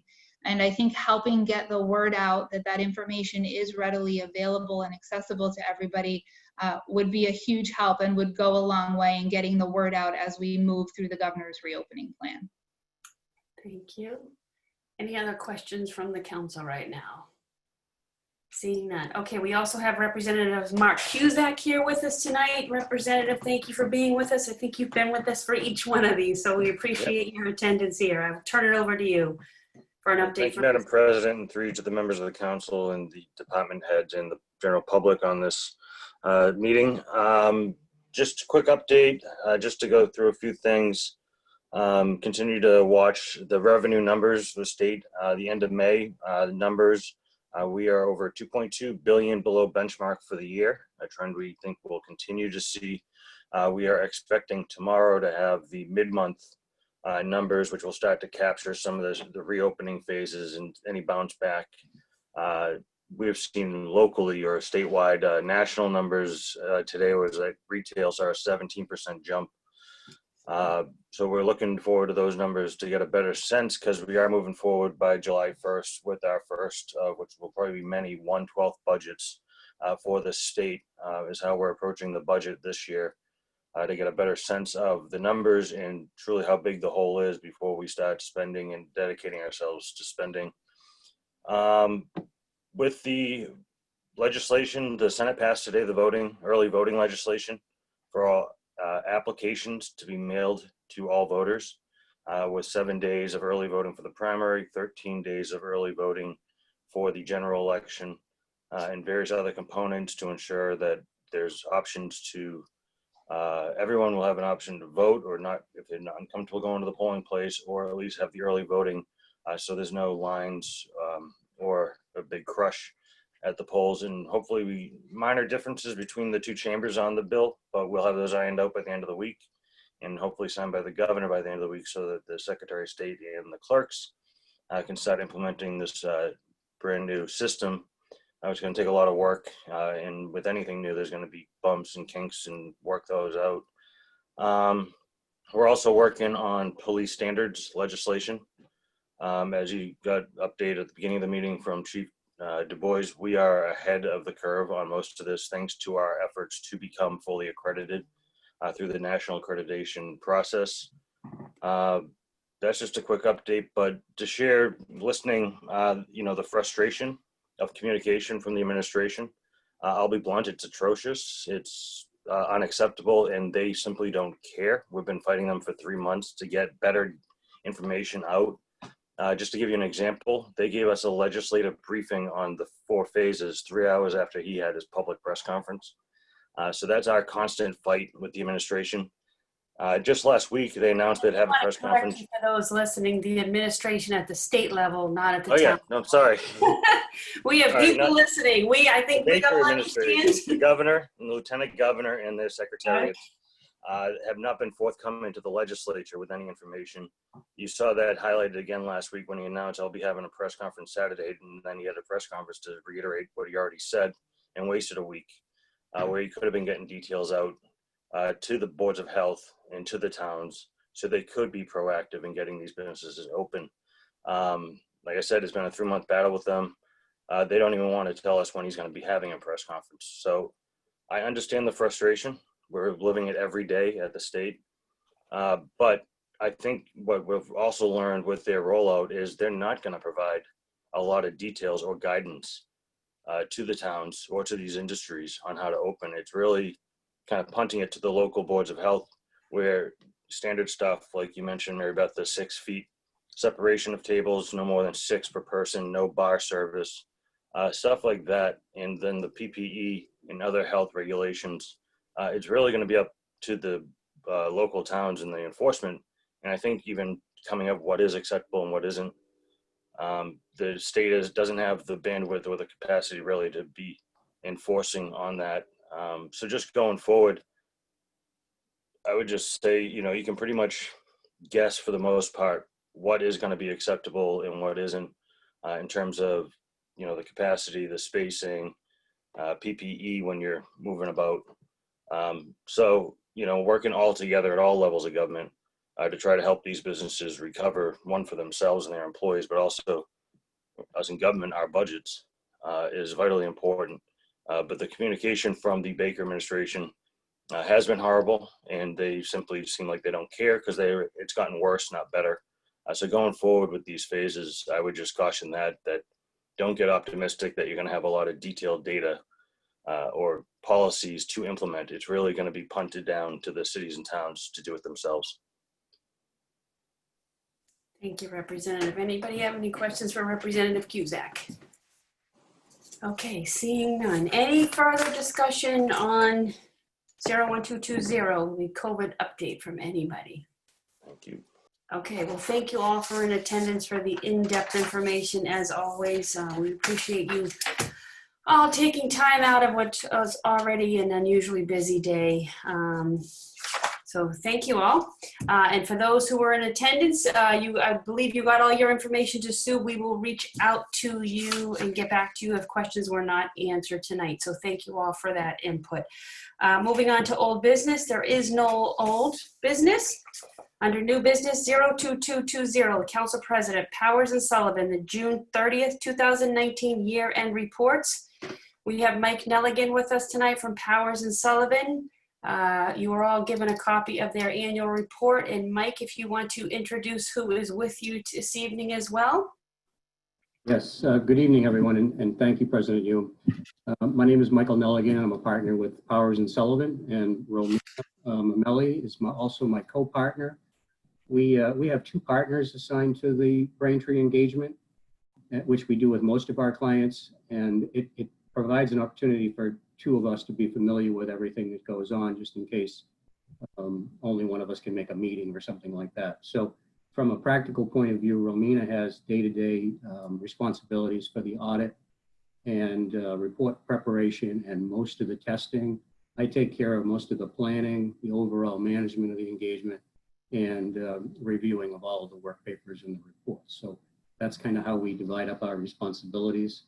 And so I'm going to just kind of take you through the reports that we issued for 2019. I trust that you had a chance to see them all. And then just before I do that, I'd just like to say I'm glad, I was happy to hear that you got your budget done the other day. And just to let you know that ourselves and most of the accounting firms are working remotely and getting our audits done so that we've actually been quite efficient in this past 3 months working remotely with our clients. We are back in our offices now for about 2, maybe 3 weeks now, but we spent a lot of time at home and working from home remotely, and it's actually worked out pretty efficiently. So I don't expect that we would have any issues conducting audits going forward under these circumstances. There will be some occasions when we have to be on site should things not change dramatically, but we're hoping to be back on site when we can. But if not, we are still positioned to be able to get our audits done. You have a lot of opportunities to take advantage of some of the CARES Act funding, some of the special funding that's coming through for schools, and also with FEMA. So we've been talking with Mr. Spellman and his team about how to take advantage of those things, and we're comfortable that you're on top of all of those things. So the reports that we issued for 2019 was pretty much the same for other years as well, but the town has elected to prepare a comprehensive annual financial report. It's referred to as a CAFR. And that CAFR is similar to a corporate annual report, except that it's submitted to the Government Finance Officers Association for an award program at the end of each year. That's required to be submitted by December 31st. And the report is basically laid out in accordance with the requirements of the program, of the award program. It has 9 required sections to it, and they don't really like you to deviate from those too much. So as long as you get all 9 sections covered, your CAFR should get the award. The town has gotten the award for the last 6 years in a row, each year that it's submitted it, and we're confident that it will get the award again this year. I reached out to the GFOA the other day, and again, they were about 6 weeks behind in getting the awards out for this year, so we probably won't get anything until mid-August or early September. But the document itself certainly should qualify for the award again this year. So the next report that we do, and I'm going to come back to some of the numbers after we get through this, but and for the benefit of the new councilors, the CAFR consists of the 12 requirements are a cover page, a table of contents, a letter of transmittal from the chief financial officer to the town council and the citizens, an organization chart, principal town officials, both elected and appointed, the previous year's award certificate, if applicable, an auditor's opinion, and the auditor's opinion has to be unqualified. If it's modified in any way, you can't even submit the report, so it has to be unqualified. It consists of a management's discussion and analysis, the basic financial statements themselves and the notes to the financial statements, required supplementary information, which is a budgetary comparison schedule, 10-year pension schedules, 10-year OPEB schedules, and notes to those schedules, a section for combining statements, which details out the non-major funds that are condensed into one column on the basic financial statements. And then some people, most importantly, think the statistical section has the most information. It's 10 years of financial trends, revenue capacity, debt capacity, demographic and economic information, and operating statistics. If you do want to add additional information to the CAFR, this and the transmittal letter are the 2 places that you can do it most effectively, because everything else is pretty standardized. So that report, again, I think I mentioned it's 141 pages long. If you didn't do a CAFR, your report will be about 70 pages long. So that's how much additional information is included in the CAFR, as well as all the pretty pictures and all of those things. We also issue the report on federal award programs, which is your single audit. It's required whenever the town spends more than $750,000 in federal awards. The town spent last year $3.6 million. 88% of that was spent by the school district, and there were about 15 different programs that were involved in that. We audited the special education grants, and we had no findings or questioned costs in the report. We issue a management letter whenever it's applicable. The management letter is required whenever there are significant deficiencies or material weaknesses. We are required to communicate those matters in writing to the governing body. We did not have any of those this year, and I don't remember when we've ever had one in the past, to tell you the truth. We may have had one years ago over reconciliations, but not recently. So our comments are what we call other matters. And we had 2 comments this year. One was an information, they're both informational comments. One was about cybersecurity, and our recommendations there are to be proactive as you possibly can, testing and monitoring your systems. And as you know, I'm sure that many governments have been hacked by folks, and oftentimes there's really no way to get your data back except to pay them. So that's just sort of an informational comment. I think it'll be there for a while, because that's going in most all of our reports, and it's a very topical matter at this time. The other comment that we had was an internal control documentation comment, which has been in the report for 3 years now, and it's all related to the new requirements for documentation under the uniform guidance, which replaced the A133 program for the single audits. That the comment has been implemented. We left it in there for one more year just to indicate that it's been implemented. The documentation has been written down and communicated, but it requires constant monitoring. And just as a practical example, I reviewed a police grant application with management back in February or so. And most of the questions in the application were very specific to, do you have this internal control documented? And you need to answer yes to all of those questions, or you simply won't get the grants in the future. So this comment might seem like a kind of just an overall discussion about internal controls, but it's important, and happy to say that the town has implemented the requirements. But I do encourage you to keep on top of those and make sure that they're all up to date, because if you are audited by any federal agency directly, they're going to look for that documentation, and it does exist, so you need not worry about it. But it's an important matter in terms of being able to access federal grants.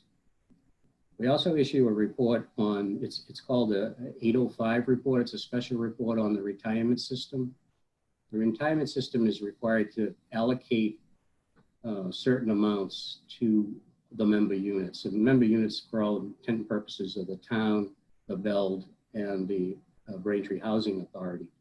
So the AICPA had a white paper on this and suggested that this special report be put out and audited by one auditor to be used by all of the member units for purposes of picking up their respective shares of the pension amounts. So we do that report. It's pretty much part of the audit. We take most of the information that we use for auditing the retirement system and put it in this special report, and then it gets distributed to the other member units. So it's really for that benefit. And then on a periodic basis, we also issue other reports. We do an annual special, what they call agreed upon procedures for the school end of year report. And then we typically, on a rotating basis, have been auditing the student activity accounts at the high school and the two middle schools. So that pretty much covers what we do on an annual basis. The results of our work this year, we had clean opinions on all of those reports. We had no significant audit findings or question costs. We had full cooperation from management and all the departments that we worked with. We made no significant audit adjustments to the books and records other than the normal gap conversion entries to take your UMIS system from basically a modified cash basis to a full accrual gap basis for purposes of the CAPR. And that requires a number of what we call conversion entries. The only way to get the financials in compliance is to make journal entries to reclassify certain things. So we refer to those as conversion entries. All of the audits went as planned within the timeframes that we had picked out. And everything went pretty smoothly this past year, right up until right around the beginning of March, middle of March. So what was new this past year? You had a new stormwater enterprise fund established. You had some new debt. You had $1 million bond anticipation note for the South Middle School facility study. You had $29 million of new governmental debt, $17 million for the final piece of the East Middle School, $8.8 million for the ESCO project, $1.7 million for roadway construction during the year, and another $1.5 million for other projects, including some renovations at Town Hall, the library, and a bunch of other relatively small projects.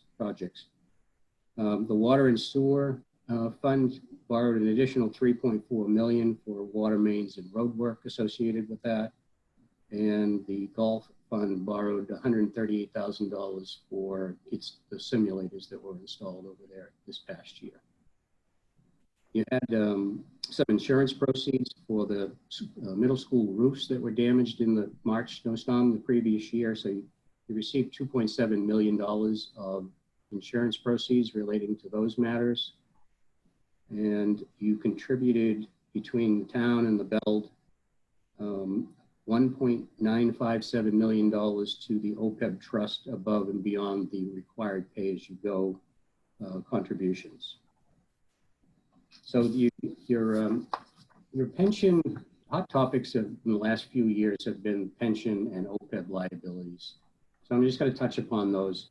At the end of the year, your pension liability was $118 million, and that's up from $98 million the year before. And your OPEB liability was $108 million. So those two unfunded liabilities totaled $226 million, and they're fully recorded on the financial statements as of last year. The funding schedules on those two, the pension has to be funded by 2040. It's on a schedule to be funded by 2033. With the additional money that becomes available once the pension is funded, the plan is to devote those funds to additional OPEB funding. And if those new funding levels are maintained, then the OPEB will also be fully funded by 2040. Those are kind of aggressive, especially in light of the new budget that you just passed that omitted some of the OPEB funding. But there's no requirement to fund OPEB, as you know. So it'd be nice to get that liability off your books. Those are huge numbers. They're real numbers, they're real liabilities, but you have a plan, you have a schedule, and you've been meeting that schedule. So with the schedules in place, you've gotten your discount rates on both the pension and the OPEB plans up to 7 and 7.5%, 7.65%, which keeps those liabilities at probably the lowest point you could get them. If you were using a discount rate of 5%, for instance, on the OPEB, your liability would probably be $50 million higher than it is now. So by putting a plan together to fund those, GASB allows you to use a higher discount rate, and that makes the liability that much lower. So you're in okay shape on those things. Can I just interrupt you here? I just want to also mention Ed Spellman, our Director of Municipal Finance, is here with us, as well as Sean McGoldrick, our internal auditors. To just on the OPEB, this has come up every year, that Braintree has been working towards funding the OPEB, knowing that this was coming. So I think we've been very proactive in that approach. There's other communities who haven't done anything with this. And so come down the road, they're going to be, as much as this is a huge financial liability, as you discussed, I think, and I'll let Ed speak, or you, Mike, as well, to address that on how Braintree is taking a proactive approach and looking at it each year instead of just pushing it off down the road when we know it's coming. And there's many communities who haven't done anything about it. That's correct. I'd say probably 50% of the communities have done nothing. And to some degree, the other 50% some have been funding it aggressively, and some have just been putting nominal amounts toward it. The key is to get the money in place, in the trust, get it invested, and let it work for you. Because as you build up some money, you've got over $13 million in there now in the OPEB trust fund, probably even higher now. But once you get that working for you, it's less money that you have to contribute on your own because you're earning investment income on it. So speaking of investment income, I just wanted to mention that anybody's interested, the markets, as you know, went down quite a bit with this COVID situation, especially for the first month of it. The retirement plan had assets of $225 million at the end of the year, 12/31/19. Those assets went down to 188 million, or a loss of about $36 million in the period between January 1st and March 31st. as of the 12th, a couple 2 days ago, the market has, those assets have come back to 207 million, back up 18 or almost 19 million dollars. So I just thought I'd mention that. A lot of folks are interested to see what those assets are doing. The OPEB funds have pretty much stayed intact without too much of a decline. So if no other questions on OPEB, I'll just move on to what the general funds results were for the year. The general fund decreased by $3.2 million for the year. And it's mainly just the planned use of free cash. You voted to use free cash during the year. And when you do that, you're tapping into reserves that were created in prior years. And that causes the fund balance to go down. So when you make those decisions to use free cash, you're lowering your fund balance. And that can be offset with additional revenues whenever that happens. But this year you didn't have, your revenues were pretty flat overall. So you've got the fund balance in the general fund is broken down into 3 categories: committed for continuing appropriations of 2.2 million, assigned for encumbrances of a little over $1 million, and an unassigned of 15.574 million.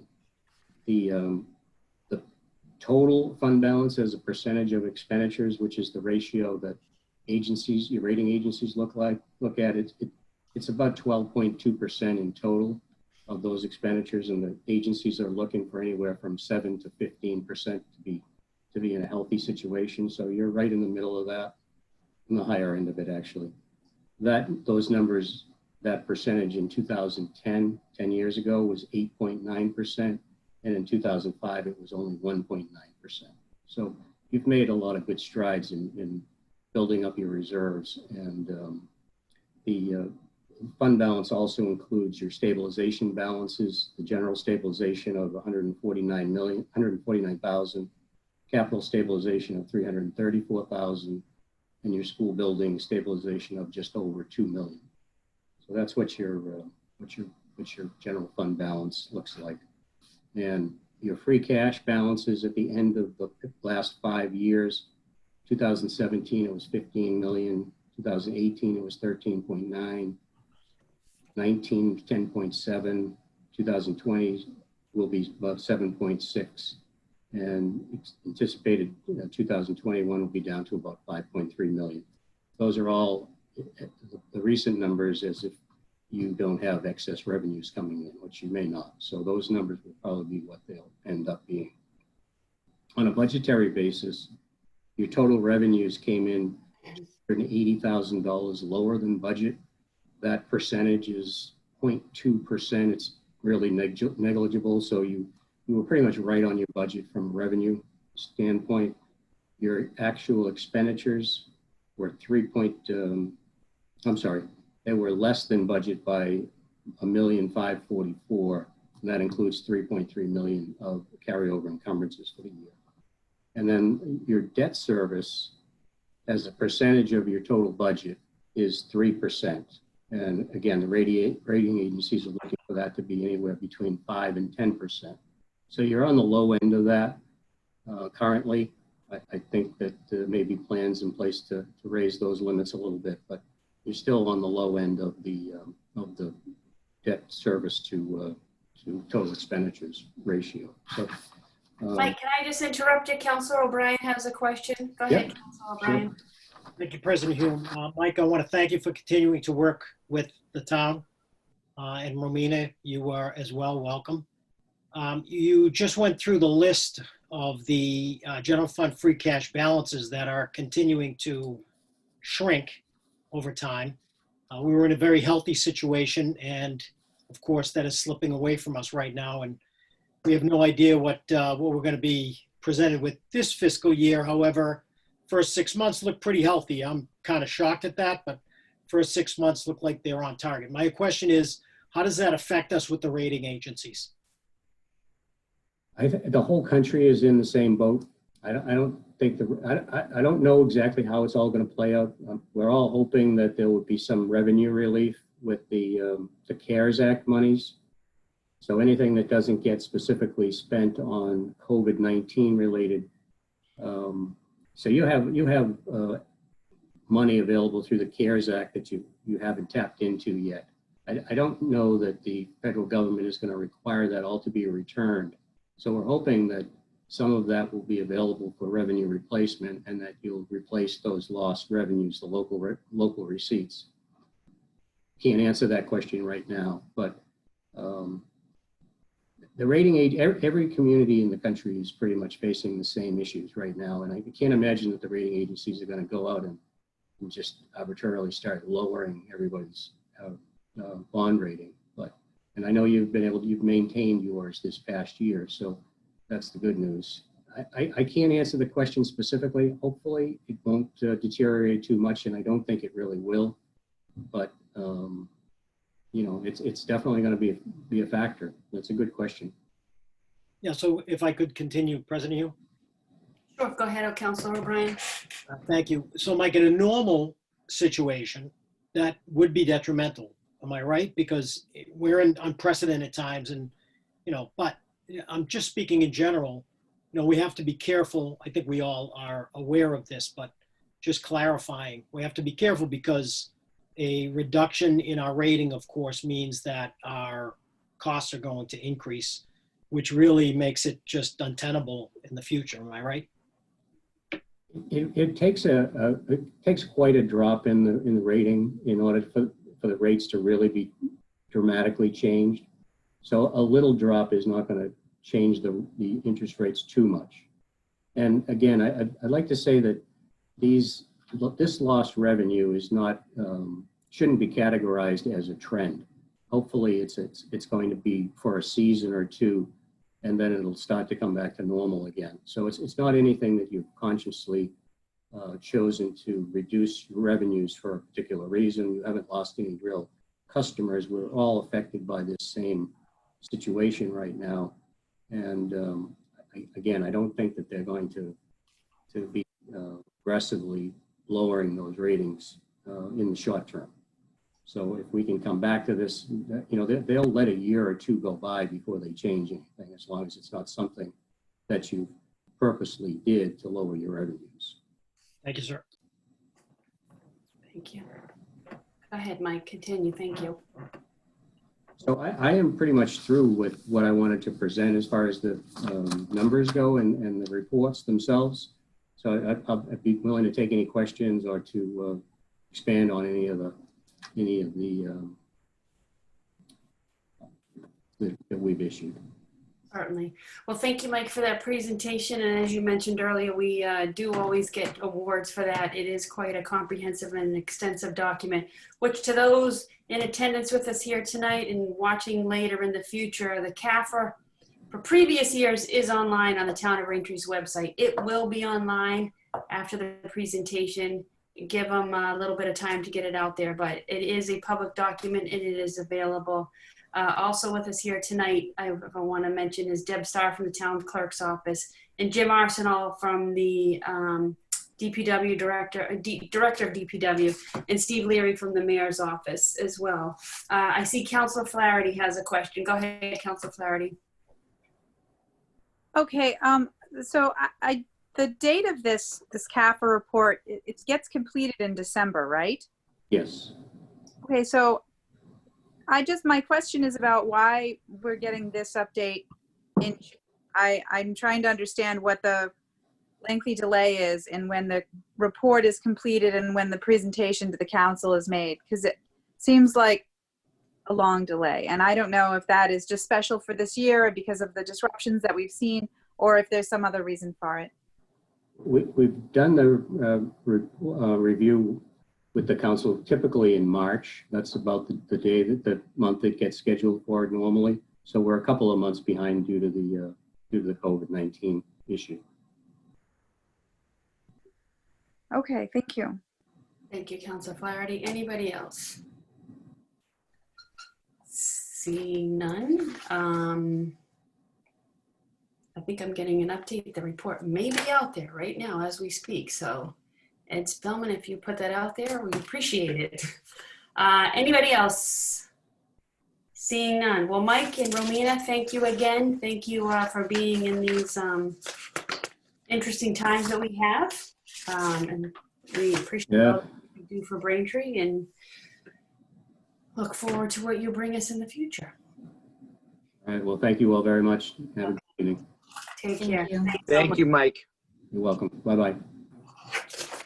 Okay, moving on. There's no more new business. We are moving on to referrals. I will turn it over to Council Ringus for a referral of order 20042. Thank you, Madam Chair. I would move that we refer to the Committee on Ways and Means Order 20042, Town Clerk, proposal to create election voting centers or taking up any action relative thereto. Second. There's been a motion made by Council Ringus, seconded by Council Ryan. Clerk Semino, roll call, please. Council Barica, Yes. Council Connors, Aye. Council Flaherty, Yes. Council Hume, Aye. Council Mackin, Aye. Council O'Brien, Aye. Council Ringus, Aye. Council Ryan, Aye. Council Sasha, Yes. 9 in favor, 0 opposed. It is unanimous. Thank you. Is there a motion to refer order 20043 to the Committee on Ordinance and Rules? Yes, Madam President, I would move that we refer to the Committee on Ordinance and Rules 20043, Mayor, Amendment to Town Zoning Ordinances, deletion of all provisions relating to two-family conversions, which is being co-sponsored by Councilor Sasha, or taking up any action relative thereto. Second for discussion. Second.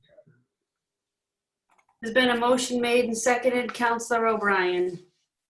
Thank you very much, President Hume. I have a major problem with this because I know that the mayor ran on a proposal to reel this back in, reel the whole gamut of what the town was concerned with relative to zoning. And while I did hear some emotion over two-family conversions, I don't think that was the most significant concern. I think the residents had major concern over the fact that, number one, that they weren't as engaged as they could have and should have been. But I would argue that, and I can look myself in the mirror when I say this, the council probably should have been better engaged as well.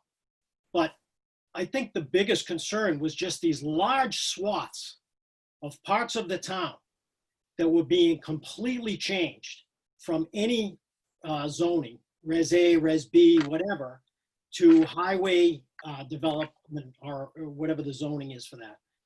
And to pick apart just one small item, and in fact, this one here I think could be better managed by the planning board, but that's a separate digression.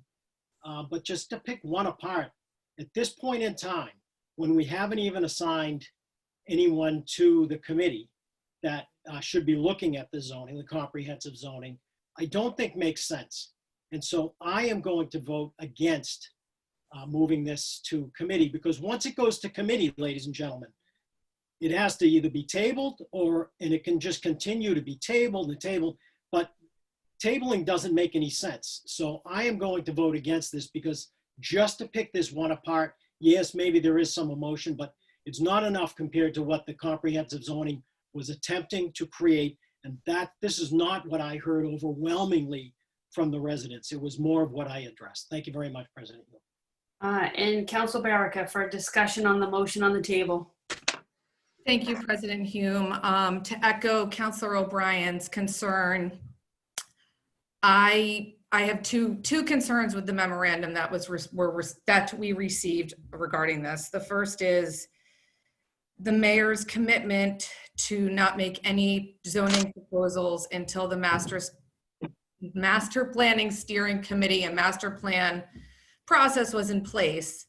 I think that's something that, you know, we approved the funding for. We haven't got a timeline for that yet. We don't have the requisite information for residents to apply to that steering committee yet. And I feel like we owe it to the residents to see that through before sweeping zoning changes occur, changes that my understanding will impact almost 90% of the residential zones in town. The second thing is also to echo Counselor O'Brien is I don't think there is a consensus on this. I think that was one of the words used in the memorandum. Certainly nothing I heard over the last year about two-family conversions. And I'm concerned that what is being called the consensus has not taken into account a true broad swath of this community. And I think, again, we owe it to the residents. I know that all of us are committed to representing our constituencies and making sure that we have lots of diverse and different voices at the table. So I too will be voting against bringing this to committee tonight. Thank you, Councilor Baraka. Councilor Ringus was next, then Mackin and Sasha. Council Discussion on the motion at President hand. Hume. Council President Hume. Councilor Ryan. We're referring this to committee. We're not debating this tonight. We're not discussing this tonight. Councilors are confused taking this opportunity to talk about this. This isn't the purpose of referring something to committee to talk about it the night we're doing it. Second, Everybody Councilor wants Ryan. to line up and talk about this now. It's inappropriate. Let your vote do the talking. Vote yes to resend it to committee or vote no. But we shouldn't be talking about this tonight. It's to refer it to committee. Thank you. Madam President, I was going to echo what Councilor Ryan just indicated. I think this is a referral and we could have the debate at a later time, but he got there first. Anybody who had their hand up still want to speak on that? Yes, if your hand's remaining, I'll call on you. Councilor Sasha? Thank you, Madam President. I will withhold my comments on what I've just heard, but I did just want to explain something to the residents, because we got an email earlier today or yesterday from a resident suggesting that something was trying to be sneaked through the council, and I didn't quite get that, but I found out afterwards that part of that is because the agenda was not put out on the website as usual today. There were no documents with it. And I found out this afternoon that was a technical glitch.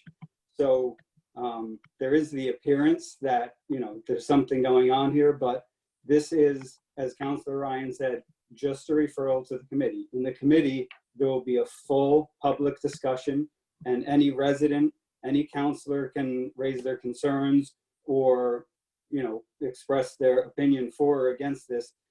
What we're doing tonight is just sending it out to committee to actually have that discussion. Thank you. Councilor Connors, do you still want to speak, or I see you took your hand down? I did, because Councilor Sasha just completely stated what I was going to state. This is going to committee, and there's going to be a full open public comments hearing, and there will be time for people to be able to express their opinion. Yes, so we all did receive that email regarding this particular item. I responded to the resident that this is mainly a referral. It goes to ordinance and rules. The planning board has to take it up where they will hold public hearings on this. So we're just moving it to a committee for discussion, no vote, nothing else happening. Planning board will take it up. Ordinance and rules will take it up at a later date. Okay, with that, we have a motion on the table. And a motion by Councilor Ringus, seconded by Councilor Ryan for referral to ordinance and rules. Councilor Flaherty, you have your hand raised. I just had a quick question, because I know that the planning board hasn't been meeting, and I'm wondering if that sets this up for a delay. Because if the planning board hasn't been meeting, will the Can you hold that question till later? Because we got to address the motion that's on the table. Okay, certainly. Okay. Is there a motion made, seconded? Clerk Semino, roll call, please. Councilor Baraka. To refer, yes. Yes. Councilor Connors. Aye. Councilor Flaherty. Yes. Councilor Hume. Aye. Councilor Mackin. Yes. Councilor O'Brien. Nay. Councilor Ringus. Aye. Counselor Ryan, Aye. Counselor Sasha. Yes. That's 8 in favor, 1 opposed. Thank you. Council Flaherty, we will get you information on the planning board dates. Solicitor Taub, can you address that in an email or? Counselor Flaherty, I'm happy to follow up with you separately about the meeting schedule for this. Okay. Okay, with that, I just want to thank Bill Needham from BCAM, who was with us tonight and will be televising this. Madam Chairman, we have one more item to refer to the Committee on Ordinance and Rules. I don't know that. No. No, we don't. We're all set. Wasn't on the agenda. Yeah, that's it. 42 and 43. My mistake. Sorry. Good, okay. Bill Needham from BCAM is with us here in attendance and providing this Zoom meeting through the residents later through streaming. And Fred Hansen is with us here tonight from the Ledger. So welcome back, Fred. It's been a while. Good to see you're in attendance. With that, is there a motion to adjourn? So moved. Second. There's been a motion made by Councilor Ringus, seconded by Councilor Ryan. Clerk Semino, roll call, please. Counselor Verica, Yes. Counselor Connors, Aye. Counselor Flaherty. Yes. Counselor Hume, Aye. Counselor Mackin, Yay. Counselor O'Brien. Aye. Counselor Ringus, Aye. Counselor Ryan, Aye. Counselor Sasha. Yes. 9 in favor, 0 opposed. Thank you all. With that, we are adjourned. Good night, all. Good night. Good night, everybody.